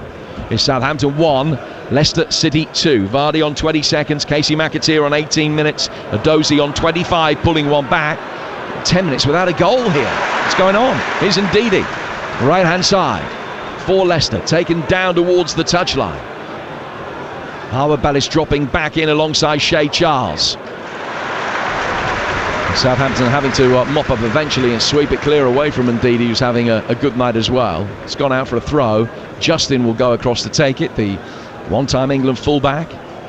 Ball in his hands, waiting for a little bit of movement, which Ndidi will provide. He's thrown it actually down towards the dead ball line for McAteer's run. Goes back out for Justin. High steepling cross comes inside the penalty area that evades both Mavididi and Walker-Peters. The Leicester man can wrap his foot around it on the touchline and lay it back for Ricardo Pereira. Now to Yannick Vestergaard. Everybody apart from the Leicester keeper inside Southampton territory. Mavadidi's got it again. Dewsbury Hall making a good run off the ball to his left-hand side. Little nutmeg of Smallbone. Right-footed shot, lacked the power. The approach play was brilliant. The finish, less so. Bazunu makes the save and it's still 2-1 Leicester. It's 4 Southampton players converged on him there. Wonderful skill, the nutmeg. It deserved a better strike than that. Unfortunately, just choked his strike, Mavididi, but wonderful approach play once more. So we've got 8 minutes to go to half-time here. Southampton 1, Leicester 2. Won't be too much stoppage time at the moment to be added on. They are at half-time in the games at Salford and Hull, where the away teams both lead. Coventry a goal up at Hull, and Notts County going top tonight in League 2, ahead at Salford. Half-time in both of those games. This one 2-1 to Leicester. And Carl Walker-Peters has got it, latest in the Rugby World Cup. A Mackenzie try for New Zealand has extended their lead 19-3 up against Namibia. Adozie, good ball down the right-hand side of the penalty area. Adozie's still got it. After good interplay with Downs, right-footed ball inside the box. It's taken a little flick. Armstrong coming to meet it. He's not the tallest by any stretch of the imagination, but he's deceptively good in the air, but he couldn't make anything of that. It's half cleared, and then Dewsbury Hall with a rash challenge has side down Walker-Peters, and that's a free kick and may well be a yellow card for Kiernan Dewsbury Hall. The referee's pointed to another couple of areas on the pitch, indicating that it's for persistent infringement rather than that one challenge in isolation. But Dewsbury Hall, the first Leicester player in the book. Walker-Peters is sharp, but more than that, he's clever. I think they're just poking it away from Dewsbury Hall as he got back and was overly aggressive, actually, unnecessarily. Looks like a yellow card to me. They've actually freed up Adam Armstrong really cleverly. If it's a tactic, it's excellent, because now that Leicester are squeezing, had great success from it. Bazzuno's just clipping little balls into him, and he's finding himself in a lovely little bit of space. So if they've worked that out, it's looking to be a good avenue. In comes the free kick, heading towards goal. Hermansen looked as though he'd misjudged it and was falling to his left-hand side before the header came in. But the header lacked power from Adams, and as a consequence he can make a relatively comfortable save. Yeah, maybe got a deflection, didn't it? It looked like it was a free header on the far post. lined up. Is it Harwood Bellis? Just gets a run on James Justin, almost off the shoulder actually. Doesn't get the connection. Probably should have been a better attempt than that. And he's only scored a couple of goals in his career so far. Taylor Harwood Bellis in just over 100 games. Didn't meet that one cleanly. Ball's gone out. A throw which will be taken on the Southampton right. It's taken by Walker Peters. Back he goes towards halfway. Charles to Harwood Bellis. Now Manning into the feet of Downs. Downs to his right hand side. Southampton making steady progress. Now play a progressive ball between the lines for Edozie. Edozie with a little layoff, finding Flynn Downs. Downs twisting and turning, looking, surveying his options, finding Adam Armstrong. Then it goes back to Downs from Manning. Now into the feet of Smallbone on the edge of the penalty area. Manning's got it again. Fraser can deliver. Vestergaard heads it away. Headed further clear. Vardy coming back, able to flick it on. Dewsbury Hall will make a good run and will be able to help it on into the path of Mavididi. Southampton stretch. Mavididi taking it on inside the box, and Bazunu can make the save with his right thigh. But there were two inside the penalty area. McAteer unmarked at the far post. Mavididi going for goal rather than a teammate. And Leicester's lead is just the one. Adam Armstrong now bringing it forward for Fraser. Fraser will take on Justin. High ball in, but lacked the accuracy that was needed. It ends up just kissing the roof of the net on its way into the hoardings behind the goal. 4 minutes from half time here on Talksport 2, and Sam Parkinson remains. Leicester City 2-1 up here. Great chance to get that gap before half time. I think you're right. I think Mavididi had to go right, he had to go square. Had Vardy and McAteer in support. It came about because Jamie Vardy wins another header, wins another duel in the middle of the pitch. I've not seen him this involved in a game for a long time. He fancies this. I think he's bullied those two young centre-halves. I think he really has. Not running beyond, not talking about that because that's maybe a thing of old for Jamie Vardy. We're not going to see that as often. I think the aggression, almost a needle with the fans as well, that's been back with him. And I think Harwood Bellis has not enjoyed this first half. Vardy's roughed him up. Yeah, absolutely. A recall tonight, Vardy into the Leicester starting lineup for the first time since the opening weekend of the season for a league game, and there weren't many that were anticipating it would happen, but he's been excellent, really, really good. Here's Edozie towards the edge of the penalty area. He takes a deflection off a Leicester player, Ricardo Pereira, working it back to his goalkeeper who wants a second touch. Had the time for it, gets it clear. Vardy again is the man that is fouled, and Harwood Bellis just barrels him to the ground as he tries to win it. And Vardy very cleverly just stopped and initiated the contact, knew that Harwood Bellis would keep going, and then as soon as the contact was made, Vardy inevitably was going to lose his balance, and it's an easy decision for Bobby Madley to give a free kick Leicester's way. Really good leading of the line from Jamie Vardy.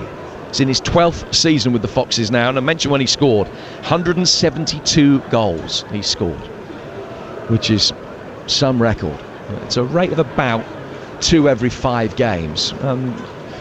There are strikers that have been more prolific than that, but when you consider how many games he's played, how many goals he's scored, it really is a fantastic return. His place in Leicester folklore always guaranteed after the 24 that he scored in the title-winning season.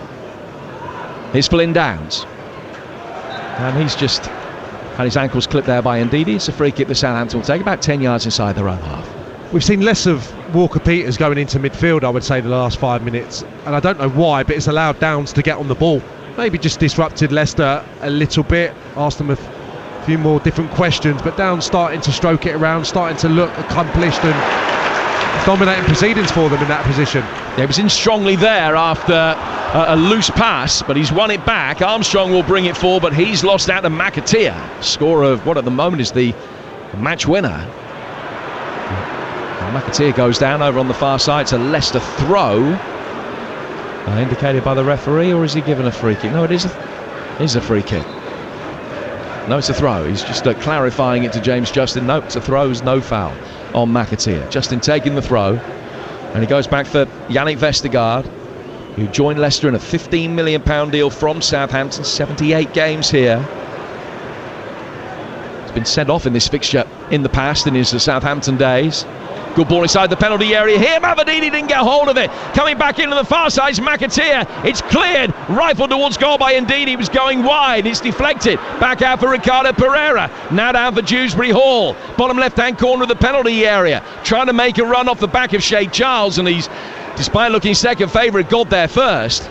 And Mavididi will have some explaining to his teammates to do there, because that looked a simple chance that he just scuffed. Didn't get anything like the right angle on it, and flashed a cross goal rather than towards it. And ultimately, the offside flag comes up to curtail the attack. Should be 3-1. He's been brilliant, apart from the finish in this first half. Kyle Walker-Peters again, I don't know if it's because of the complex setup, but because he's not playing up against Mavididi, he just kind of ambles back there. It's Dewsbury Hall, he gets found by Mavididi, and then Kyle Walker-Peters has got a 5-10 yard head start on him. Mavididi into the space, Dewsbury Hall with the execution on the pass, and as you said, he shanks his finish somewhat, but that can't be allowed to happen. It's happened copious amounts of times down this left-hand side for Leicester.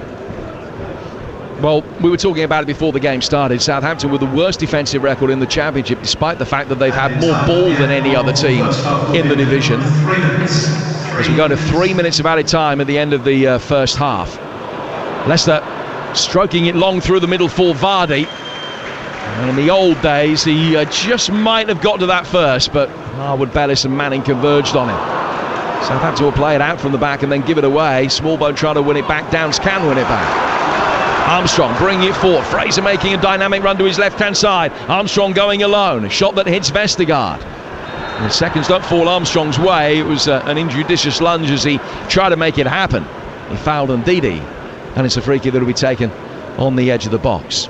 So for all the fact that they've got this poor defensive record, so many of the goals they've conceded have come from balls in from wide positions or in the air, and it's just been a common theme, and we've seen it again tonight. Leicester try to expose it, particularly down this left-hand side, with Mavididi really having fun with the big space in behind Kyle Walker-Peters that's always there to attack. Doyle can bring it forward. Dewsbury Hall clipping a delightful ball. It's an exquisite pass. Not his first of the night either. Out to the right-hand side of the midfield where McAteer can bring it down. Player that, despite being in his first full season of first-team football for Leicester, looks right at home. Vestergaard to his left-hand side for Doyle. On loan from Manchester City.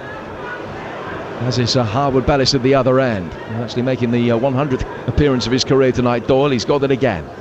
Just inside Southampton territory. Back he goes to Vestergaard. Doyle in his white boots, clipping it forward for Ricardo Pereira, buzzing around in the midfield. Winks has now dropped out to the left-hand side in this very fluid Leicester formation. Winks goes back for Doyle to Vestergaard again. Justin indicating that he wants the pass. Vestergaard happy to slow it down as Leicester try and soak up the seconds to half-time. We're in the third of the 3 additional minutes. Now Mavididi spins it forward. It's a delightful little flick header back from Winks. Dewsbury Hall gets on the end of that. Winks gives him a second pass. And now Winks has got time just to turn. Mavididi with a great turn past Charles, who committed himself. It's in for Ndidi. Ndidi keeping his feet and slotting it in. It is a brilliant third goal. Leicester dynamic and dazzling, and Southampton unpicked again. They shipped 5 last time out, and they've conceded 3 by half-time at home tonight. Southampton 1, Leicester 3, and the scoreline paints a fair reflection of the Foxes' superiority in this first half. Oh, it's so good. You're willing them to score in the end. They've kept it for an absolute age. Harry Winks heavily involved, as you said, Jim, popping up left-hand side. Then he wins a really clever header when he looks second best. Then into Mavididi, the little roll. You think he's maybe going to get a strike away, and then the presence of mind, I think, given what's happened in his first half. He's got himself into so many good positions and not been able to execute the finish there. Sublime through ball. Ndidi, infield, lovely little chop. Sticking Southampton players on their backsides, and then just about enough on the finish. What a remarkable goal. Team goal. Wonderful. It's fair to say, Ndidi's not known for that, as the ball was played into him inside the penalty area. You described it wonderfully. Just came onto his right foot, chopped it onto his left the defender sprawling, and then side foots it in with aplomb. It's the finish of a man who scores 25 a season. That's his first league goal since January 2021. 2.5 years plus. In Southampton 1, Leicester 3. The scoring won't have stopped there. It probably has for the first half. In fact, there's a clash of heads in the midfield, brings play to a stop. The referee has indicated that it is half-time. Dewsbury Hall is going to need some treatment before he leaves the field. Kyle Walker-Peters as well. Well, Leicester started brilliantly. They scored in the opening 20 seconds of the first half. They scored in the final 30 seconds of the first half as well. Both sides exchanged goals in the middle of the period. McAteer giving Leicester a 2-0 lead. Adozie halving the deficit. But Ndidi, with a wonderful finish at the end of a brilliantly worked team goal, has given Leicester a 3-1 half-time lead. Southampton fans can't have any complaints about that, but they have plenty of vociferous complaints about the tactics and the execution of them as their side came off at half-time. Southampton 1, Leicester 3. Ollie? Well, we said it would be a cracker. We said there'd be goals, and what a treat we've had so far here at St Mary's. A smattering of boos, I think, from the home fans at half-time as well, but Leicester in full control. Their third goal coming at the perfect time, and at the moment they're heading top of the championship. And Sam Parkin, what an electric start it was. 20 seconds gone. It feels like an age away, doesn't it? But there was Jamie Vardy to give them the lead. How fearful were you for Saints at that point? Yeah, I was. Probably more so a few minutes later when Taylor Harwood-Bellis presented them with another opportunity. I think 2-0 that early on. The way the crowd were shaping up, the way they were voicing their displeasure, it looked like it was going to be a horrendous night at that stage. So I'll credit Southampton maybe in a minute the way that they've made it into a more even contest for a portion of that first half. But yeah, some really bad mistakes. The last goal, I think sometimes you just got to stand back and just applaud and appreciate brilliant football. That's what we're all in it for, isn't it? When moves like that come off. I think when it was building, I was actually thinking to myself, they're better at this, Leicester City, than Southampton, what they're trying to execute tonight. Leicester a little bit more polished, maybe a little bit more quality, and it ended up in a brilliant goal. But yeah, early part of that half is probably everything and more that the Saints fans have been worried about at the start of this campaign. As you say, some terrific football from Leicester City, but we heard it very early on here in the press box, a Saints fan screaming, sort it out. And of course he was talking about the defence. I mean, you mentioned the mistakes already. How do you sort this out if you are Russell Martin? Because Leicester City have 3 goals already in this game, and as Jim mentioned in commentary, they could have had even more. Well, I think we've seen as the half wore on that there's been moments where Bazzuno's not had an option short, or he's decided not to play short, and he's actually got a brilliant range of passing, and he's clipped a few lovely balls into Adam Armstrong for one. I think you just have to recognise, yes, I get the working on the training ground and polishing the technical aspects of the game, but how much are these players really going to improve in this regard? They're high level players already. High level players, and you're maybe just setting them up and asking them to receive the ball when your touch has to be so immaculate. Your timing, especially when you're playing against a real forceful pressing opponent, as Leicester have been in that first half, an aggressive opponent, quick, diminutive players in that forward line who can get after you, aggression. I think maybe sometimes you just got to cut out that first pass, play a little bit longer. I'm not talking about booming it.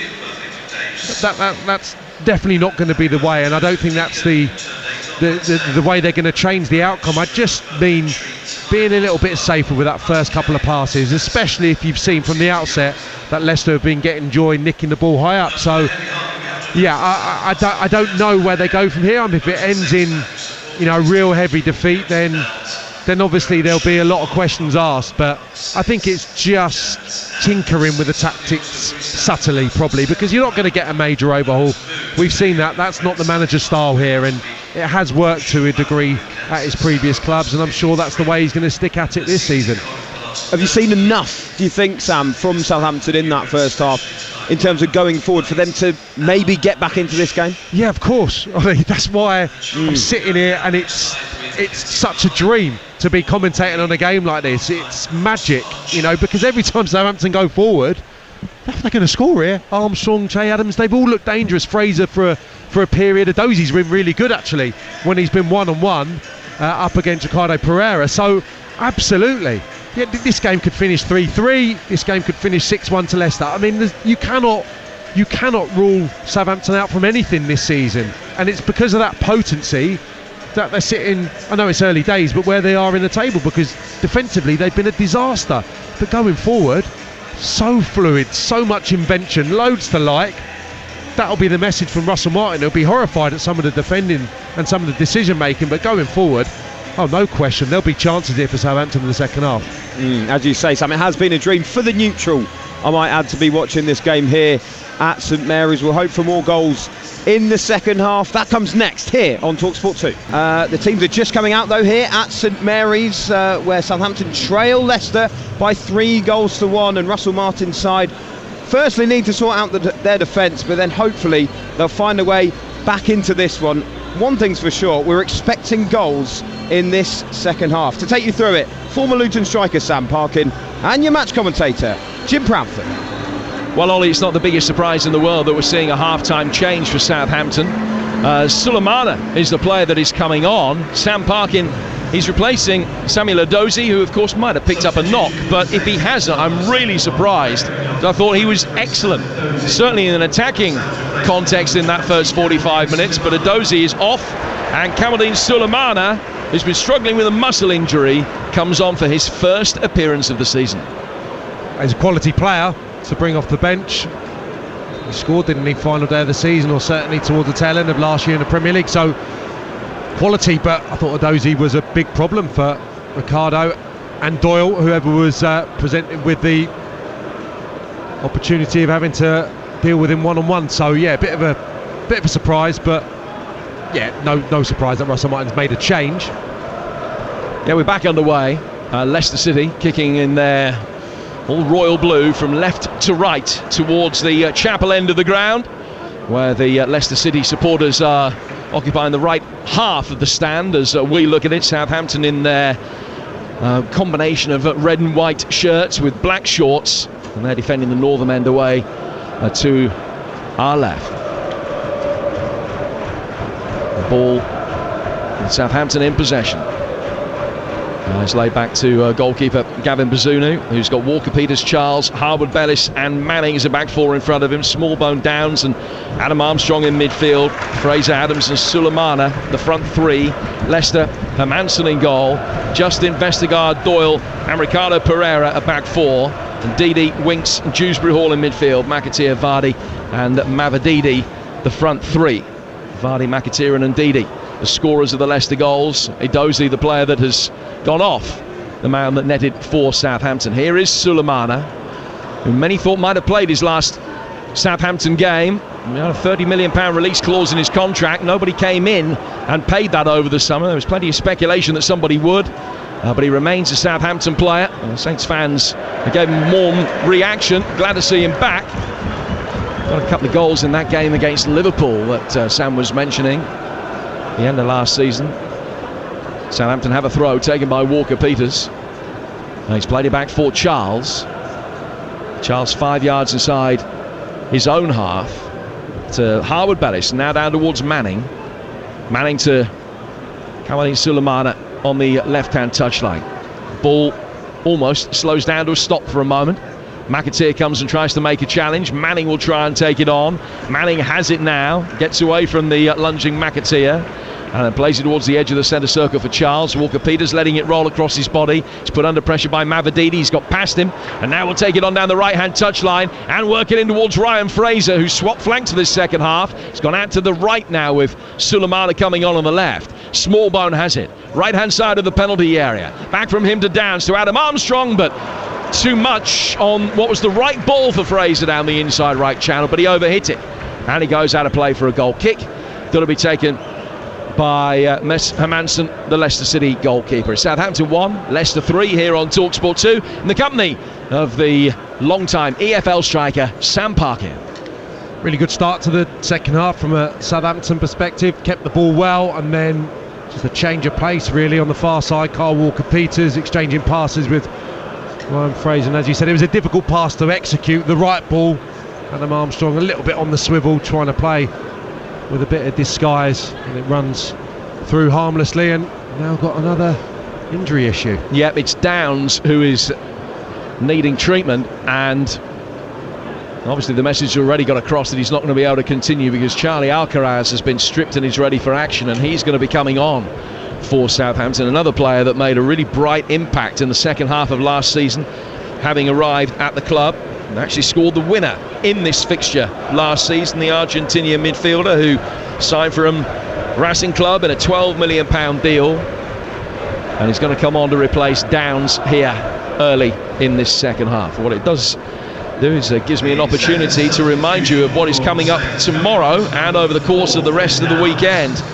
here on Talksport. A reminder that the EFL action continues tomorrow night here on Talksport 2, Cardiff Swansea, and then Sunday lunchtime it's Millwall Leeds, which kicks off at 12. Two belting games. A game day exclusive tomorrow morning, build up as always starting at 11. Faker others in the chair ahead of Wolves Liverpool, a 12:30 kickoff. Wolves have only won the one game so far. Liverpool unbeaten in 15 as they arrive at Molineux, and the former Arsenal and England defender Martin Keown's alongside Sam Matterface for that game tomorrow. At 2:30 Game Day Live with Adrian Durham, Trevor Sinclair and Ray Parler. All the goals as they go in from the Premier League and the EFL, including Manchester United Brighton, Spurs Sheffield United and West Ham Man City. Don't forget your classified results service at 5. Here on Talksport 2 tomorrow afternoon, Manchester United against Brighton, not on UK TV.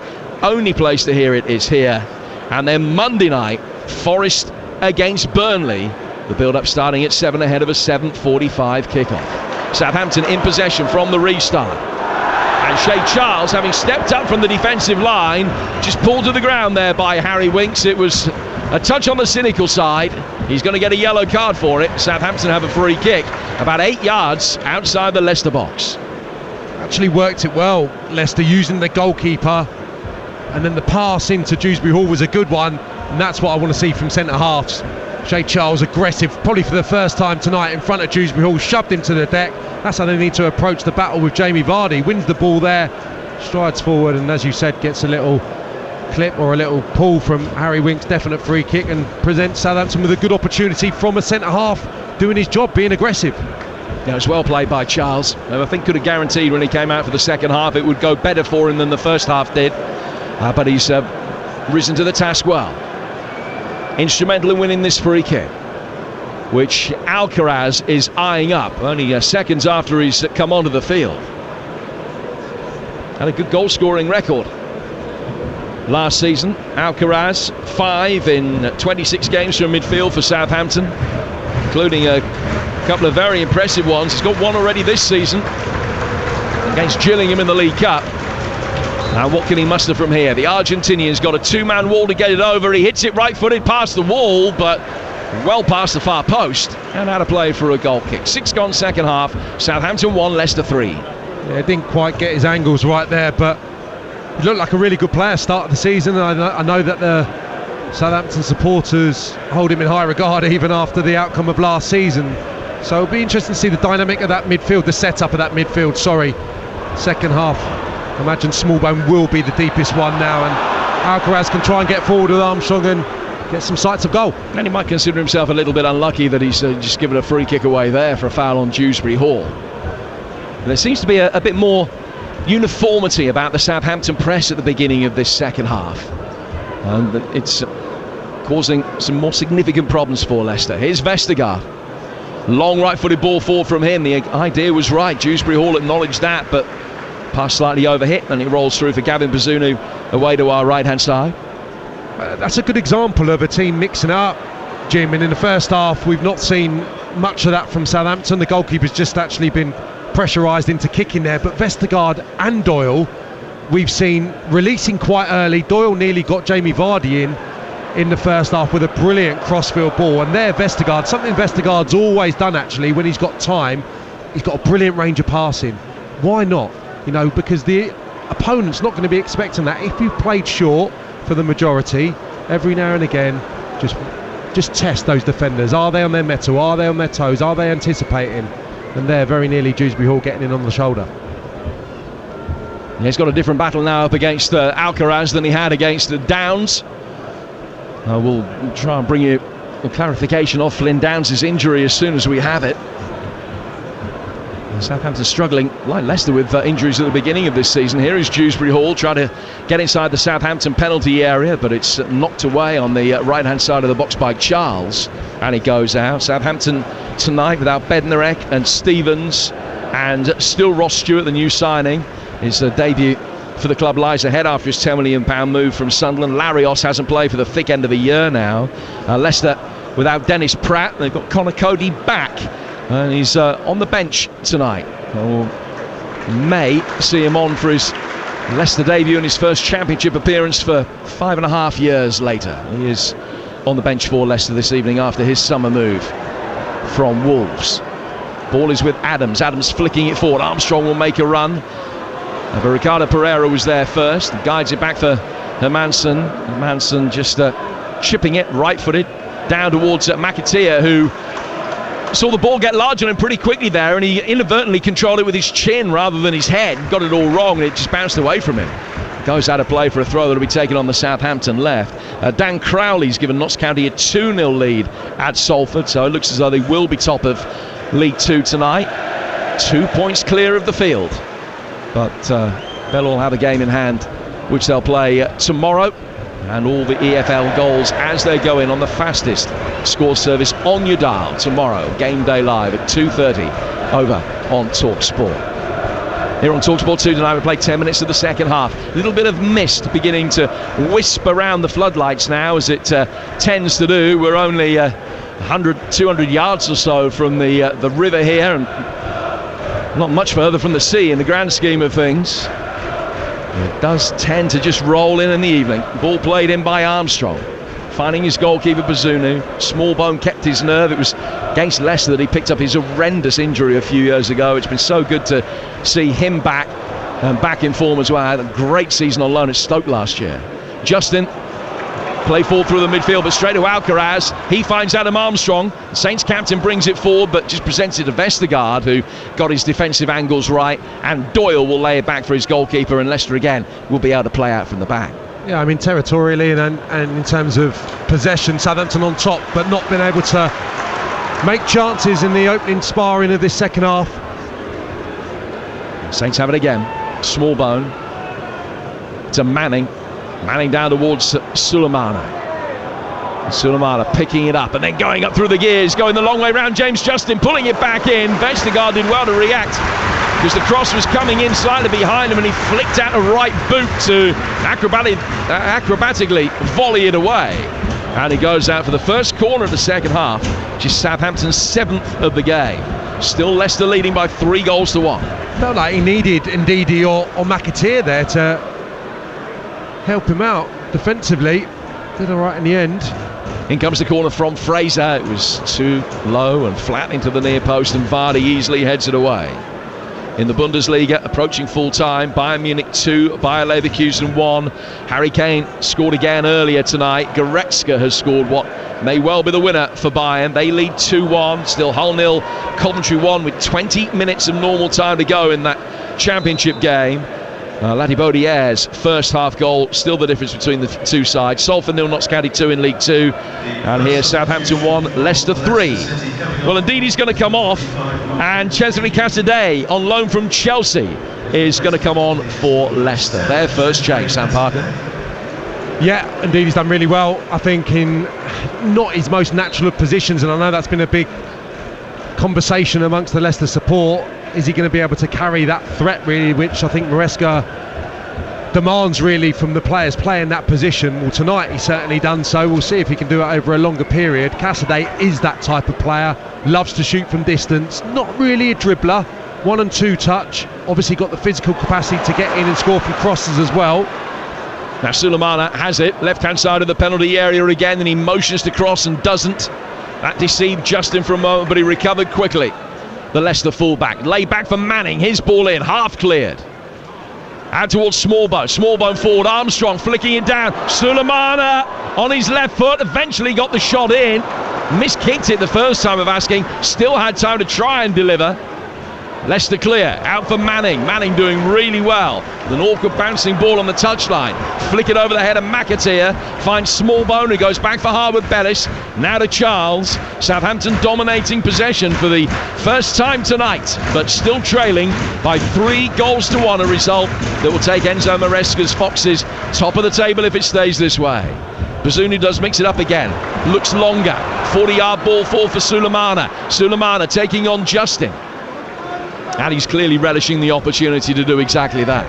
Has it again now, the Southampton number 20. Back for Smallbone. Smallbone to Alcaraz. Alcaraz, a clever little reverse ball. Adams on the turn. Comfortably saved, though, by the diving Hermansen, who could just collapse onto the ball. And with a minute until the hour mark, it remains Southampton 1, Leicester 3 on Talksport 2. Bit of variation in their game. As you said, Bazunu has got that wonderful range of passing. He's got to use it more often, and there's no one better than Che Adams on that.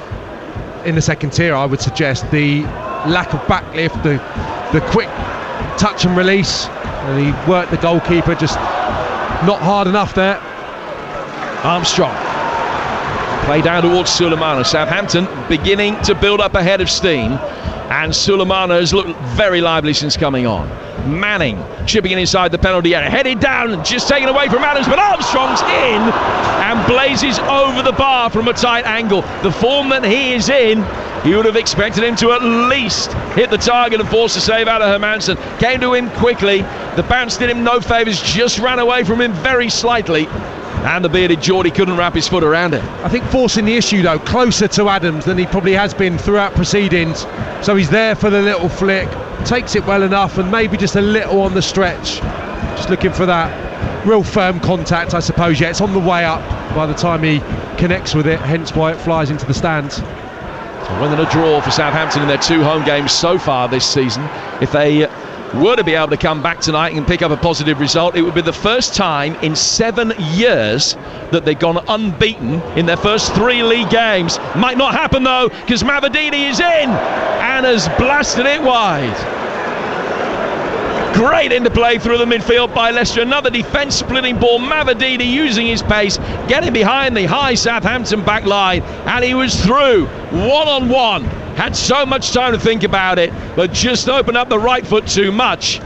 And Vardy's exquisite ball counts for nothing. Sulemana puts it Mavididi, I beg your pardon, puts it wide, and it remains 3-1. Yeah, I think Vardy wants the square pass, isn't it? Oh, it's on. It's such a bad decision.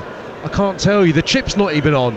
If he's going to finish from there, he has to go round the goalkeeper. Easy with hindsight, I know, but it's got to go around the keeper, or it's got to be a side-footed finish, just arc it around him. The chip wasn't even on, especially not on his right foot. Jamie Vardy furious he didn't get the square pass. That could be a big moment. Could be 4-1 for Leicester. It remains 3-1. And Southampton are on the front foot again with Adam Armstrong. Armstrong on the left-hand touchline. Sulemana. Only 5 yards away from him. Smallbone in close attendance as well. He goes backwards, and the few in the crowd took exception to that. Smallbone then getting into a position to receive the ball again between the lines. Now works it down towards the left-hand side. Sulemana's got more space. His ball played inside the penalty area. Easily headed away by Vestergaard. Headed by Smallbone, back for Harwood-Bellis. Harwood-Bellis behind square for Charles. He goes all the way back for Bazunu. Bazunu on the edge of the D, just outside the penalty area. Now looking long again. Sulemana the target, Justin heads it away. Russell Martin acting as the ball boy in his black t-shirt on a very mild night here on the Hampshire coast. Throws the ball down for the throw to be taken quickly. Manning. Back for Taylor Harwood-Bellis. Manchester City loanee to Shea Charles, who cost 15 million from the same club over the summer. Coming in off the flank is Fraser. Fraser's flitted in and out of the game. Sulemana has been right on it since coming on, getting into a central position. He's still 25 yards out. So many bodies to try and squeeze it past for a shot, but he's found Fraser. Fraser tries to drive it in. Justin defended that really well. Comes for Smallbone, trying his luck. That's straight down the middle of the goal, and Hermansen can make a comfortable save. All Southampton in terms of pressure. Leicester an omnipresent threat on the counter-attack, and they still lead 3-1. Nowhere to go, really. The deep set Leicester, no gaps, hence why Smallbone had to take the strike on from distance. Actually, it was well defended. James Justin on Ryan Fraser's intended delivery just a few seconds prior to that, but Smallbone unable really to get the pace or the direction to trouble the Leicester goalkeeper. And that pressure applied on Ricardo Pereira by Alcaraz. Southampton winning it back inside the penalty area. Hermansen beats the shot away. It'll come down after Fraser's attempt to Shea Adams. Adams behind square for Smallbone. Smallbone to the corner of the box for Sulemana. Sulemana again getting away from Justin, firing it in, too close to the goalkeeper, too far away from Adams. Now to play for a goal kick. They're starting to make chances though. Fraser with that stinging effort at the near post, well repelled by Hermansen, and that was the right pass once more from the left hand side. Sulemana cutting in as he has done at will really in this second half, and Shea Adams had pulled away to good effect. It wasn't a difficult cross, probably shouldn't have overcooked it there. It was a good chance. Well, our producer Carl Rowley here spotted something that I didn't see. A couple of Southampton fans went down to that Saints technical area and just having a go at some of the substitutes, and their anger was clearly heard by the Southampton managerial team as well. Tempers running high, but Southampton not out of this. Manning can't find a way through. Armstrong with a shot. That was very well blocked by Vestergaard, who allows himself a discreet little fist bump on the back of it, and it remains 3-1 to Leicester. Their lead still, over the balance of the entire game, richly merited. But for missing some really good chances, they might have had 6 tonight. But they haven't quite been able to put the game to bed. Both of these sides, on the strength of what we've seen tonight, so much better going forward than they are at the back. Charles, back for Harwood Bellis. Southampton have already had a 4-4 draw this season. A game here against Norwich in which both sides led. Leicester have had the exclusive advantage in this one. They've led since 20 seconds in. Here's Armstrong winning a throw, which will be taken right in front of us. We're situated midway inside the half that Leicester are defending in this first half.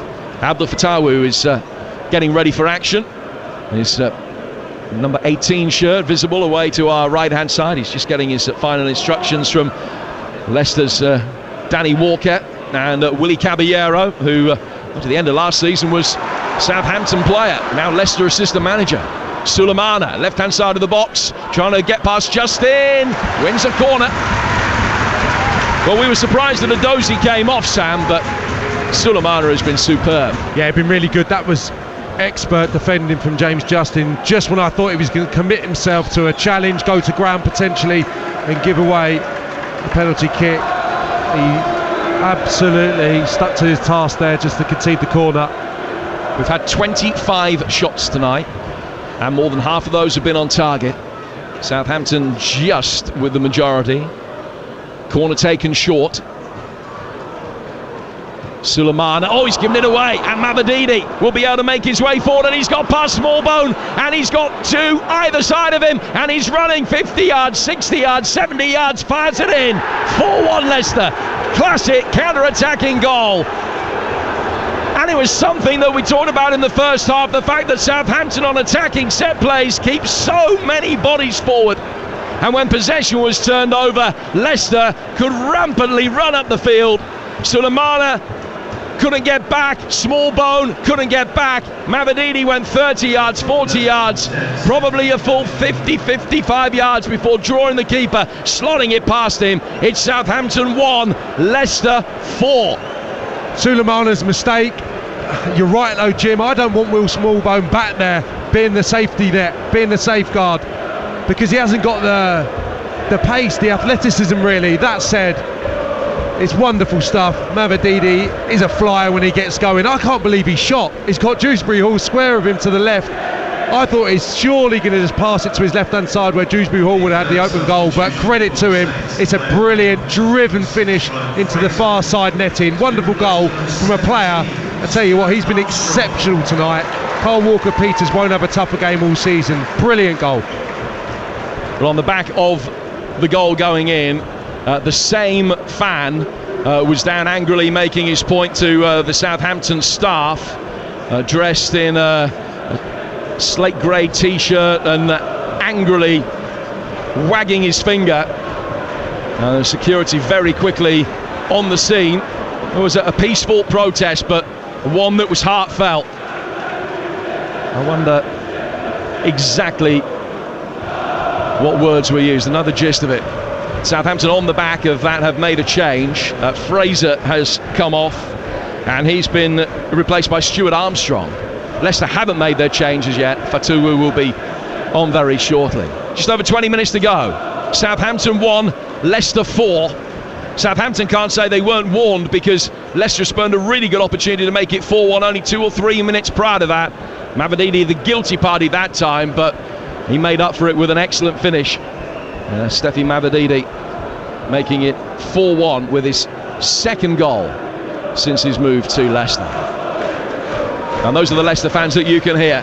Those that have travelled down, around 3,000 I would say, away to our right hand side, in wonderful spirits, as well they might be, because they're going to have 15 points out of a possible 18 at the end of the night, and they'll be top of the table.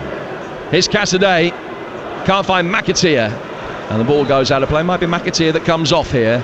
Fatawu is going to be coming on, and indeed it is Casey McAteer who will make way to be replaced by the Ghanaian international winger who's on loan from Sporting Lisbon. He's only 19, but they've bought him and have a got him on loan. They've got a £12 million option to buy him at the end of the season. He made his debut as a second half substitute against Hull a fortnight ago, and he comes on for McAteer, whose efforts are being applauded and vociferously praised by the travelling East Midlanders away to our right hand side. 20 to go on Talksport 2. Southampton 1, Leicester 4. And Southampton have now conceded 9 in a shade under 2 games. 10 minutes or so ago, Jim, I was thinking if it goes 4-1, I don't think this game's over. Honestly, that's the way I've been feeling throughout the proceedings tonight. I think Southampton have got so many goals in them. We saw that in evidence in the first half. They should be sitting on more than 1 goal. But now, what are we, 70 minutes in? It's going to be very difficult now for Southampton to rally. Here's Stuart Armstrong trying to do exactly that. First contribution from him, making his way forward. His shot is blocked. Shea Adams hits one, that hits Vestergaard. Great acrobatic clearance from Ricardo Pereira, which was as important as it was dramatic. An overhead kick clearance from inside his own penalty area before it fell for Adam Armstrong. Alcaraz makes his way forward and wins a throw, which will be taken over on the Southampton right. In the Rugby World Cup, incidentally, New Zealand have got 9 tries tonight. They lead Namibia 57 points to 3, well into the second half of that game. This one still Southampton 1, Leicester 4. Leicester surely bound to record their first win on this ground since the 9-0 win 4 years ago. 4 years ago next month, on a dank, filthy night here on the south coast, and the one that every Southampton fan I know is sick of it being constantly still being brought up, but it does have a relevance tonight. Here's Stuart Armstrong. Stuart Armstrong down towards Manning, and Fatawu's just pushed into the ground, just a little bit over eager there, and then Manning reacted. Fatawu coming back into position, and Manning pushed out a left hand. I'm not sure how much contact was made. Fatawu will get back to his feet now. Manning was daft in pushing his hand up in the first place, and Fatawu made sure the referee realised that contact had been made. Yeah, it looks like Fatawu may get the yellow card. They've both got one each. They really, in terms of the rule changes or what they're clamping down on, the gamesmanship in terms of that, Jim, I think going down too easily, feigning injury, they've been quite hot on that in the games I've been at, and I think that's evidence of that there. So that takes the yellow card count up to 5, and both Fatawu and Manning in the book for that. Leicester have got another mouth-watering game next. They go to Norwich, and Southampton have got Ipswich here next. As the ball is played forward down the Southampton left-hand side. Ball out of play. It's a throw which will be taken by Manning. Level with the edge of the penalty area. Stuart Armstrong waits for the throw. Goes in towards Alcaraz instead. Back from Manning towards halfway. Taylor Harwood-Bellis picking it up. Going back behind square for Shea Charles. Charles to Alcaraz in the midfield. Alcaraz back for Charles once more. Charles able to turn, and he will go back to his goalkeeper. And Bazunu will look long because he had no alternative really under a little bit of pressure. Vestergaard on halfway can just cushion a header down, and Fatawu will be able to take it on. Late equaliser for Hull. Hull 1, Coventry 1 at the MKM. I'll confirm the scorer for you in a moment. Southampton in possession again with Adam Armstrong. He'll play forward towards Alcaraz. Alcaraz going for goal, but couldn't find the corner. Got the elevation right, got the dip just spot on, but it was easy for Hermansen to make a pretty comfortable save. Incidentally, remember to tune into the Weekend Sports Breakfast over on Talksport tomorrow morning. Natalie Sawyer and Tony Cascarino will be with you from 6. They'll keep you across all the big sporting stories and headlines. I'll also be joined by former Wales fly half James Hook to get his thoughts ahead of Wales-Portugal in the Rugby World Cup tomorrow afternoon. Here's Dewsbury Hall taking it on towards the edge of the penalty area. Referees played the advantage. Played forward towards Vardy by Mavididi. And there was no advantage in the end because Vardy couldn't get a shot in. Dewsbury Hall having his legs swept away from him right on the edge of the penalty area. And Southampton might just have got away with one there. You can understand why Bobby Madley was going to play the advantage in that position. It just didn't work Leicester's way. No surprise that Dewsbury Hall didn't just shift it a little earlier. I think they're just all trying to get in on the act now, especially when the wide open spaces are presenting themselves to Leicester City on the counter-attack. Could have got worse for Southampton. It was Aaron Connolly, incidentally, that got that goal for Hull. Hull 1, Coventry 1 at the MKM. Leicester leading 4-1 here at St Mary's. Dewsbury Hall. Now towards left-hand side for Mavididi. Mavididi will play it back once more to Ricardo Pereira. One final thought about Leicester's big win here 4 years ago. It was only about 3 months after that the two sides met again in the East Midlands, and Southampton won the return game. Danny Ings instrumental that day, if my memory serves me correct. So they won't be out of this title race by any stretch of the imagination, Southampton, but Leicester look the real deal. Now the referee has stopped play here, and he's coming over to the technical area, and he's shown a yellow card to Enzo Maresca. I didn't see anything go on. Something could be booked for too many people being in the technical area, maybe. No, they've shown tonight, Jim. I think they've not been making enough chances, maybe not enough chances of good quality. They've shown tonight how devastating they can be. Mouth-watering, really. I think the options, what we've seen from those two young guys in the wide positions, and now Fatawu coming into proceeding to, by all accounts, was their standout player last time out against Hull. Everyone's really excited about him, so the way they've got in, especially when it's become a bit more counter-attacking, they've looked so fit, so devastating, and if they've been working on that final end product, it's certainly come to fruition tonight, and they need to take confidence from this. I'm sure they will. That's a big part of football as well, isn't it? They've not been scoring freely. Moving forward now, all the ingredients coming together. That's been such a good response to the frustrations of that game against Hull, where they had 21 shots but only one on target. Shot count on target tonight for Leicester almost in double figures.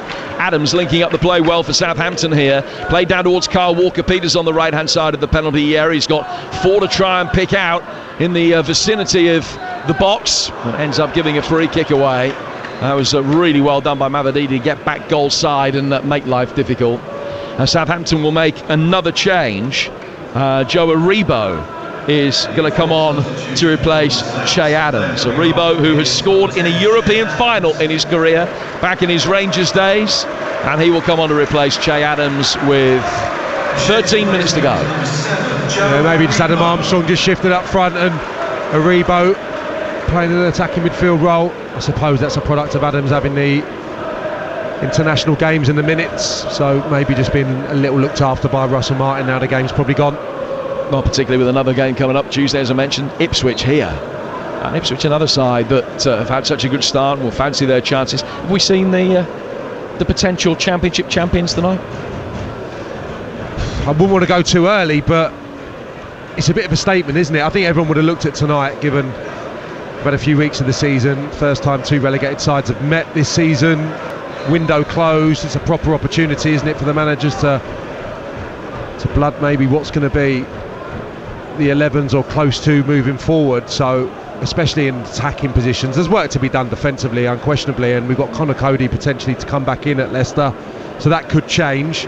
But going forward, the options, just a little taste tonight, isn't it, with Daka, Iheanacho, the wide guys that I've already spoken of in the last few minutes, so there's great options there.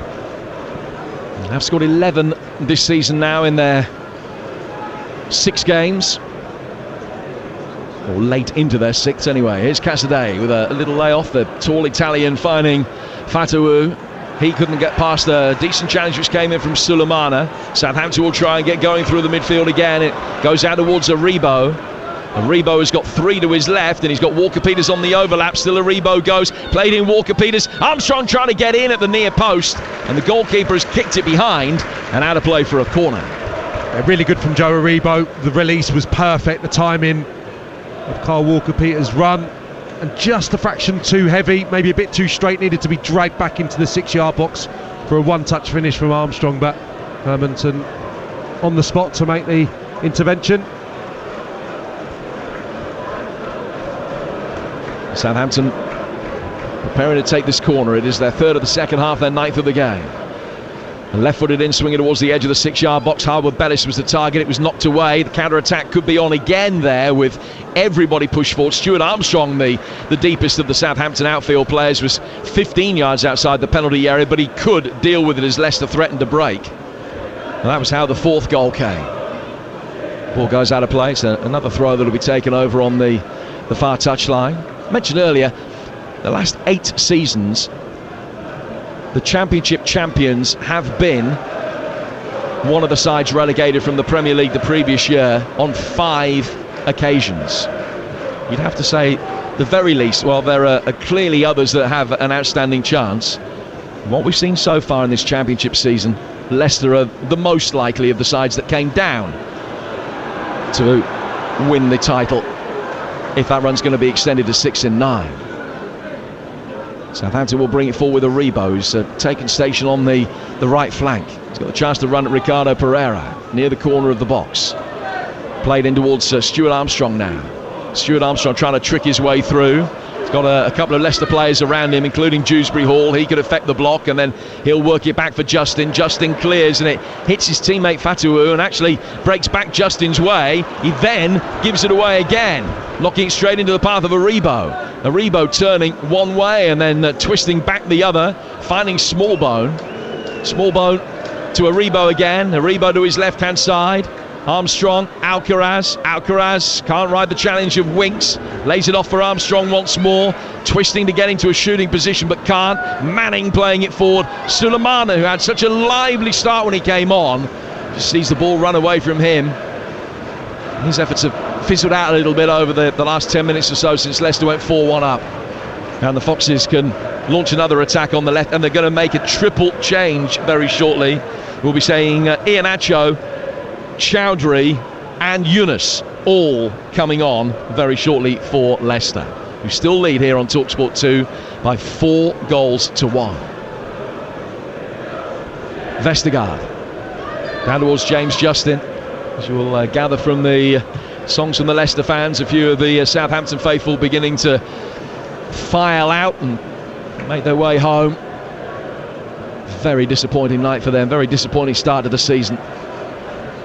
18 league games now without a clean sheet, which is a record that stretches back to a match at Old Trafford back in March. Here's Shea Charles inside the half of the centre circle, down towards Stuart Armstrong, and he's missed Manning with the pass, and he goes out of play for a throw. Sam Parkin, the long-time EFL striker, alongside me. Any positives as far as Southampton are concerned tonight? I mean, clearly none at the back, but from an attacking context, will they look at this and think that there's things they can grasp hold of for the games coming up? I think there's great quality there, so they'll always be optimistic. I think they're going to cause opponents problems, but until they polish up what they're doing at the other end, more than anything with the ball, the way they're building, how they're going to move forward from tonight, which has been a bit of a horror show in the first half, you have to say. So I think it's hard work on the training ground not in terms of the endeavour, but problem solving and just working out between Russell Martin and his team how they're going to look to start attacks, because tonight they're just not quite at it, are they? They're not quite up to it, they're not quite controlled in what they're trying to do, so they're not going to rip it up. We know that they're not going to rip it up and start again a completely different style of football, but little alterations need to be made, otherwise this will happen again. Well, Leicester have made that triple change. They've taken Winks, Dewsbury Hall and Vardy off and replacing with Chowdhury, Yunus and Iheanacho. So a triple change being made by Enzo Maresca with 6 minutes of normal time to go. Here's Cassidy trying to drive forward for Leicester, but Shea Charles was there and he's able to get it back to his goalkeeper. It's finished. Hull 1, Coventry 1. The other game in the Championship tonight, that was a 7:45 kickoff.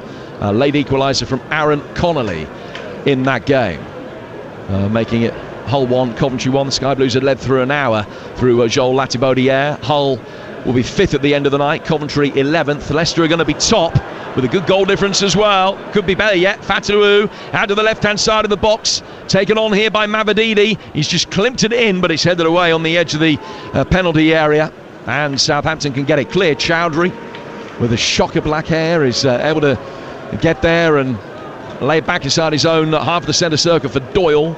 Doyle now to Justin forward over halfway. Fatawu under a little bit of pressure. Cassidy taking it on, finding Ricardo Pereira, and then the layoff from Yunus, another one of the summer signings, and it'll be played forward down the inside left channel once more for Leicester City. Turned into the feet of Kelechi Iheanacho, but the move quickly breaks down. Southampton winning it back and smuggling it back for Gavin Bazunu. Leicester will be top of the Championship. Notts County are top of League 2. They won 2-0 at Salford. They ended up with 10 men in that game, but have won it by 2-0 at Salford. In fact, Salford also ended up a man light, and the main set off for Notts County Burkoak for Salford, both in stoppage time. Notts County 2 points clear at the top of League 2 after that, and New Zealand 64, Namibia 3 is the latest score in the Rugby World Cup. Southampton able to bring it forward. Adam Armstrong just onside as he receives the ball on the edge of the box. Couldn't work the angle to get a shot in, and Justin, who's defended really well tonight, just came across and chipped it clear, and it goes out of play for a Southampton throw. The ball boy very eager to let Saints take the throw very quickly, and he threw the ball with too much vigour way over the head of Manning, so it delayed the restart by a good few seconds or so. Cassidy putting the pressure on Manning after the throw. Manning back for Harwood Bellis to Charles playing it forward. Russell Martin applauding the efforts of his side as Manning drives it forward looking for Armstrong, but it's headed away by Doyle, and Justin can bring it out from the back for Leicester. 3 to go, Sam, and the points are going to be richly deserved. Yeah, I mean, there's been a semblance of control, I would say, from Southampton in this second half without laying enough punches on the goal, and they've been caught by 2 counter-attacks. I think Russell Martin will see some progress from what they've done in the second half, absolutely, given what I've just said. Leicester have not carved them open. It's been different to the first half in that regard, but it's the variety in Leicester's game. That's the contrast to me. A lot more vertical passing, especially from the 2 centre-halves. Not seen that from the Southampton duo back there. It's all been back to the goalkeeper, side to side, whereas Leicester play forward. They know that their strengths in the wide position particular. Justin finding Cassidy here on the edge of the D, but he found Will Smallbone able to stick out a foot to knock it away. From him to Stuart Armstrong. Armstrong looking for Walker Peters, but Doyle gets it away. Doyle poking it forward, and Southampton can get the ball back under control. And Russell Martin in his press conference ahead of this game said that he watched the Sunderland defeat 4 times. He said it was painful, he said, but if you want to achieve anything in life, you have to suffer the pain and make the most of it. And unfortunately, that's manifested itself as more pain for Southampton tonight. Sorry, Jim, we've spoken a lot about what they've done with the ball, but it's the other side as well, isn't it? It's the aggression. Here's Stuart Armstrong, left-hand side of the area, Sulemana, and he just waited a moment before getting the shot in, and that allowed Justin to come back and effect the block. More good defending by Justin, and stopping Sulemana getting an effective shot in on goal. Sorry, Sam. Yeah, the aggression, Russell Martin spoke about it after that defeat at Sunderland. You know, I think the 5th goal encapsulated the performance. Too weak, not enough people strong enough in the challenge, and I think tonight we've seen that as well. I think the centre-halves in particular in the first half were bullied by Jamie Vardy, so I think that can improve as well. I think in the midfield position, I spoke about it at the start of the game tonight, not having that real ball-winning type in there. Could maybe argue Leicester don't have that. Indeed, he possibly would play in a slightly different role, but I think Southampton lack that strength a little bit through the core of the side. With all the problems that we've seen in the first half, the way they've built, the way they've been sloppy in presenting Leicester with opportunities, I think he maybe needs to rethink that as well, the makeup of the team. Tonight, not been strong enough, I don't think at all. A minute of normal time to go, and Leicester good value for a 4-1 lead. Southampton with Smallbone inside the centre circle. Charles out towards Aribo on the Southampton right. Adam Armstrong on the edge of the penalty area, awaiting hopefully that a ball will be able to come in for him. Aribo back for Stuart Armstrong. Aribo taking the ball on the half turn in towards Alcaraz. Alcaraz tried a little wall pass with Adam Armstrong. It didn't come off, and Leicester smuggle it back to their goalkeeper. A reminder that our live EFL action continues tomorrow evening. Cardiff Swansea here on Talksport 2 kicks off at 7:45. Sunday Millwall Leeds, also exclusive to Talksport 2, and that kicks off at high noon Sunday lunchtime. Premier League wise, it's Wolves Liverpool tomorrow at 12:30 over on Talksport. Manchester United Brighton here on Talksport 2 at 3, and Monday night Nottingham Forest Burnley, as Burnley look for their first points of the season. Well, they come in the East Midlands, 7:45. Sam Matterface and Danny Murphy alongside Adrian Durham Monday night here on Talksport. We're into 6 minutes of stoppage time at the end of the game. Southampton 1, Leicester 4, all over by the shouting. That 4th goal killed Southampton off and cemented a very impressive result for Leicester. But Enzo Maresca, learned his game from a coaching point of view really under Pep Guardiola. He will have learned so many of Pep's habits, one of which is never be happy. Even when everything is going well, there's still much that can be improved upon. What will he have been looking at from a defensive perspective? How easy is it going to be to rectify the shortcomings that we did see on occasions at the back for Leicester, particularly in the first half? Something to work on, isn't it? I think they got a little bit slack, maybe took 1 or 2 liberties when they were in such a commanding position, so we haven't seen evidence of that, I don't think, to a great degree so far this season. The problem early part of the campaign was maybe pace up against them in behind those 2 outside centre halves when they are set up in the 3, and I don't think that's been in particular evidence tonight. So yeah, I'm sure he'll be pretty balanced about it. The main thing was to start making more chances and converting more chances. I think that's what he spoke of during the break, and he's had that and some tonight. They've looked incredibly threatening from the first minute, continued in the second half, with those couple of opportunities on the counter-attack, and there's some outstanding forward players who seem to be coming really into form. So yeah, I think that's his biggest takeaway, surely, to take the confidence from the goal scoring on to the next batch of games. Southampton will bring it forward again, and they have continued to try and drive forward. They've been willing, if they haven't always been able. A crowd of just a shade under 29,000 here at St Mary's at the start of the night. There's nothing like that here now, but those that have made their journey down from Leicester are still here to a man. Ball played inside the penalty area for Adam Armstrong, who stretched but just couldn't bring Manning's perceptive through ball under control, and Leicester will be able to bring it away. 17 shots to 12 in Southampton's favour tonight. They've had 8 attempts on target each, but the XG, Leicester's XG 3.5 compared to Southampton's 1.5. The chances that the Foxes have created have been excellent. They've scored 4, and they could have had more. And you think back to a couple of glaring misses. This could have been an even better night for Enzo Maresca and his side. 3 minutes of stoppage time to go. Free kick that Doyle will take on the edge of his own penalty area. In Southampton 1, Leicester 4. It'd be interesting to see how they set up the next game. Yeah, of course, the personnel, but more so that intricate shape that we saw in the first half with Walker-Peters going into the midfield role. I think Mabadidi has caused him so many problems, and I think that has sometimes been a product of his position where he's found himself. Because if he's in direct combat with the wide player, yes, you can get beaten one-on-one, you can get done by a trick, athleticism or whatever it may be, but I think if your starting position is wrong, what chance have you got? And I think that has been to the detriment of that battle over on the far side as we're looking at it now. Mabadidi has led him the old merry dance. I think as tough a game as Kyle Walker-Peters has had this season is likely to have. He's been brilliant, Mabadidi. Mabadidi, the one-time Arsenal youngster, had a spell play for Juventus's B team. But ripping it up at Leicester.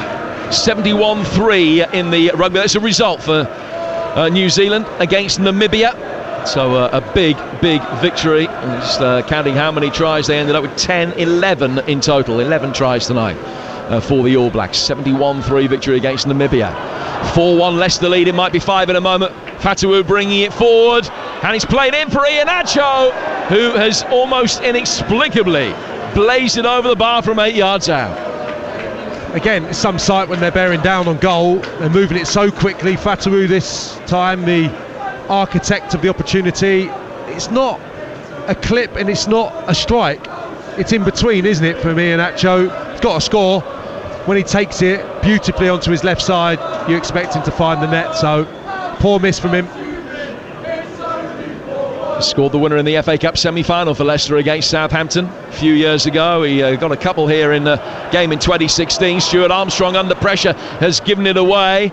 Leicester will work it back inside the box, but the cross from Mabadidi, one of his rare bad contributions of the night, just chipped it onto the roof of the net, and that was again Southampton trying to play out the ball into the midfielder facing the wrong way inside his own penalty area, very quickly put under pressure, and Armstrong gave it away, but it could have been worse from his perspective where he presented Leicester with the ball.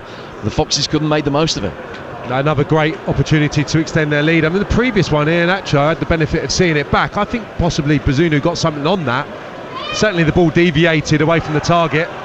Now Fatawu again after winning possession back into the feet of Iheanacho, but Charles knocks it away on the edge of the penalty area. We're deep in the 6th and probable final added minute. Stuart Armstrong for Southampton. His namesake Adam making a run to his right hand side, one back by Leicester. There was a late challenge. Sulemana diving in on Justin, and he's sent off. Justin down hurt. Sulemana making an attempt to get the loose ball towards the edge of the penalty area, and he's been sent off by Bobby Madley right at the end of this game. Immediately it feels like the right decision. That looked ugly, that looked rash, it looked unnecessary. Last seconds of the game, I can't believe he's gone in for it. I can't believe he's gone in for it in that manner. It was wild. Haven't had the opportunity to see it back, but there doesn't seem to be too many complaints. I think it's high.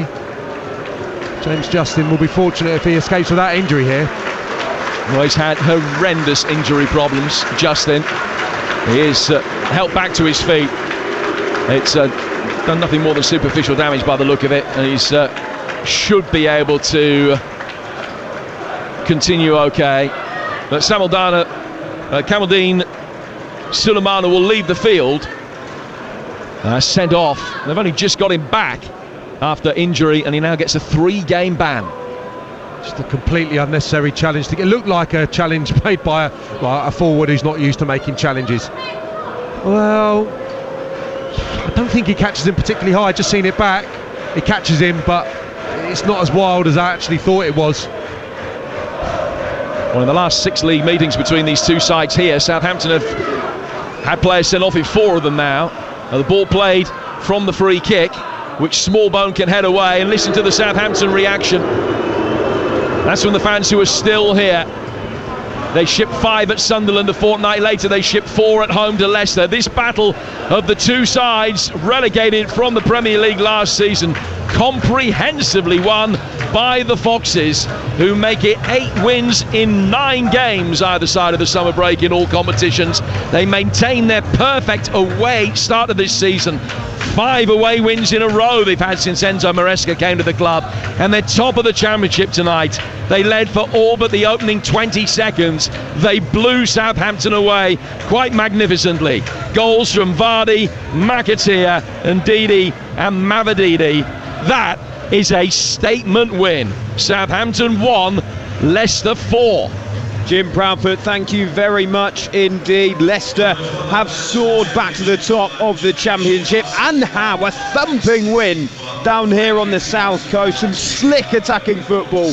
A truly fantastic night for the Foxes as the players shake hands on the pitch. Some serious questions though for 10-man Southampton. Another disastrous defensive display. They conceded the most goals in the league before kick-off. You can add another 4 to that tally now. We've seen frustrated fans take aim at Russell Martin just outside his technical area earlier on. Some fans voted with their feet as the 4th goal went in just before the 70-minute mark. A mini exodus came early on here at St Mary's. But Sam Parkin, from a Leicester City perspective, what a brilliant away performance. Yeah, they'll be thrilled with that tonight. They've obviously limped over the line in some of the victories so far this season. It's not been perfect. It wasn't perfect tonight, but in an attacking sense, it really was at times. Let's not forget that they've scored potentially one of the best team goals you're likely to see this season. Brilliant goal from Ndidi, and some of the performances from their attacking players were sublime. I thought Dewsbury Hall was back to somewhere near his best. Mavididi was exhilarating when he got going towards that Southampton back line. So yeah, we heard Maresca, didn't we, pre-match, talking about the improvements he'd looked for and had been working on during the break, and it was certainly in evidence tonight. It was a brilliant attacking display.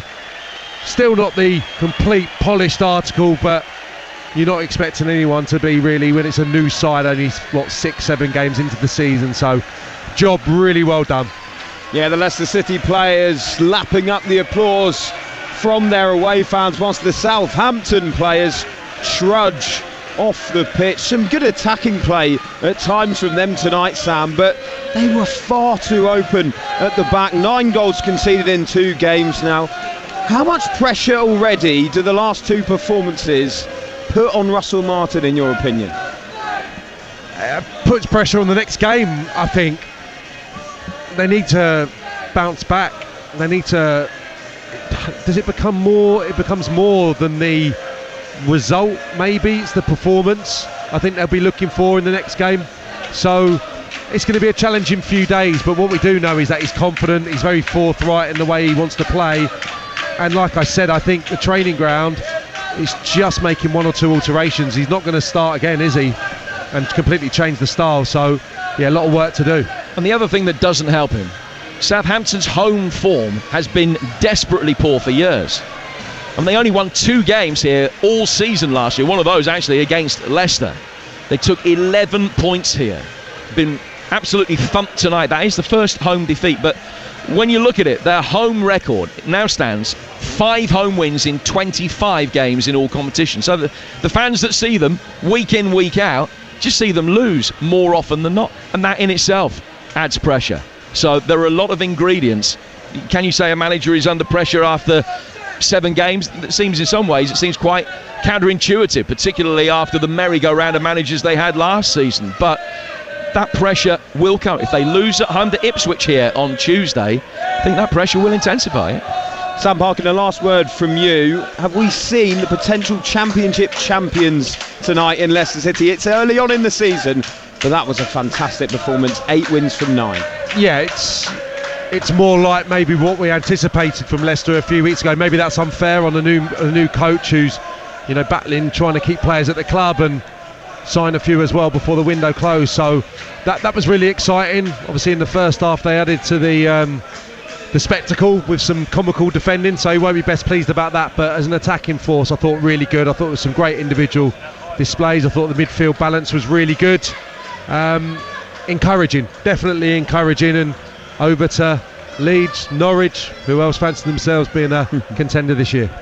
Sam Parkin, Jim Proudfoot, thank you very much indeed. Well, it wasn't quite a repeat of the 9-0 we saw here 4 years ago, but tonight we saw another thumping win for Leicester City. They've flown back to the top of the Championship. A game filled with goals. What a way to kick off a big weekend on the Talksport network. I've been Ollie Klink. Thanks for your company this evening. Remember, the Sports Bar is over on Talksport now, with Adam Catterall and Jermaine Pennant taking your calls. If you're a Saints fan, you might already be in your car. You might want to get in touch. 03717 2233 44 is the number to dial. Coming up next here, though, on Talksport 2, we have live PGA Tour golf with the second round of the Fortinet Championship with Russ Hargreaves.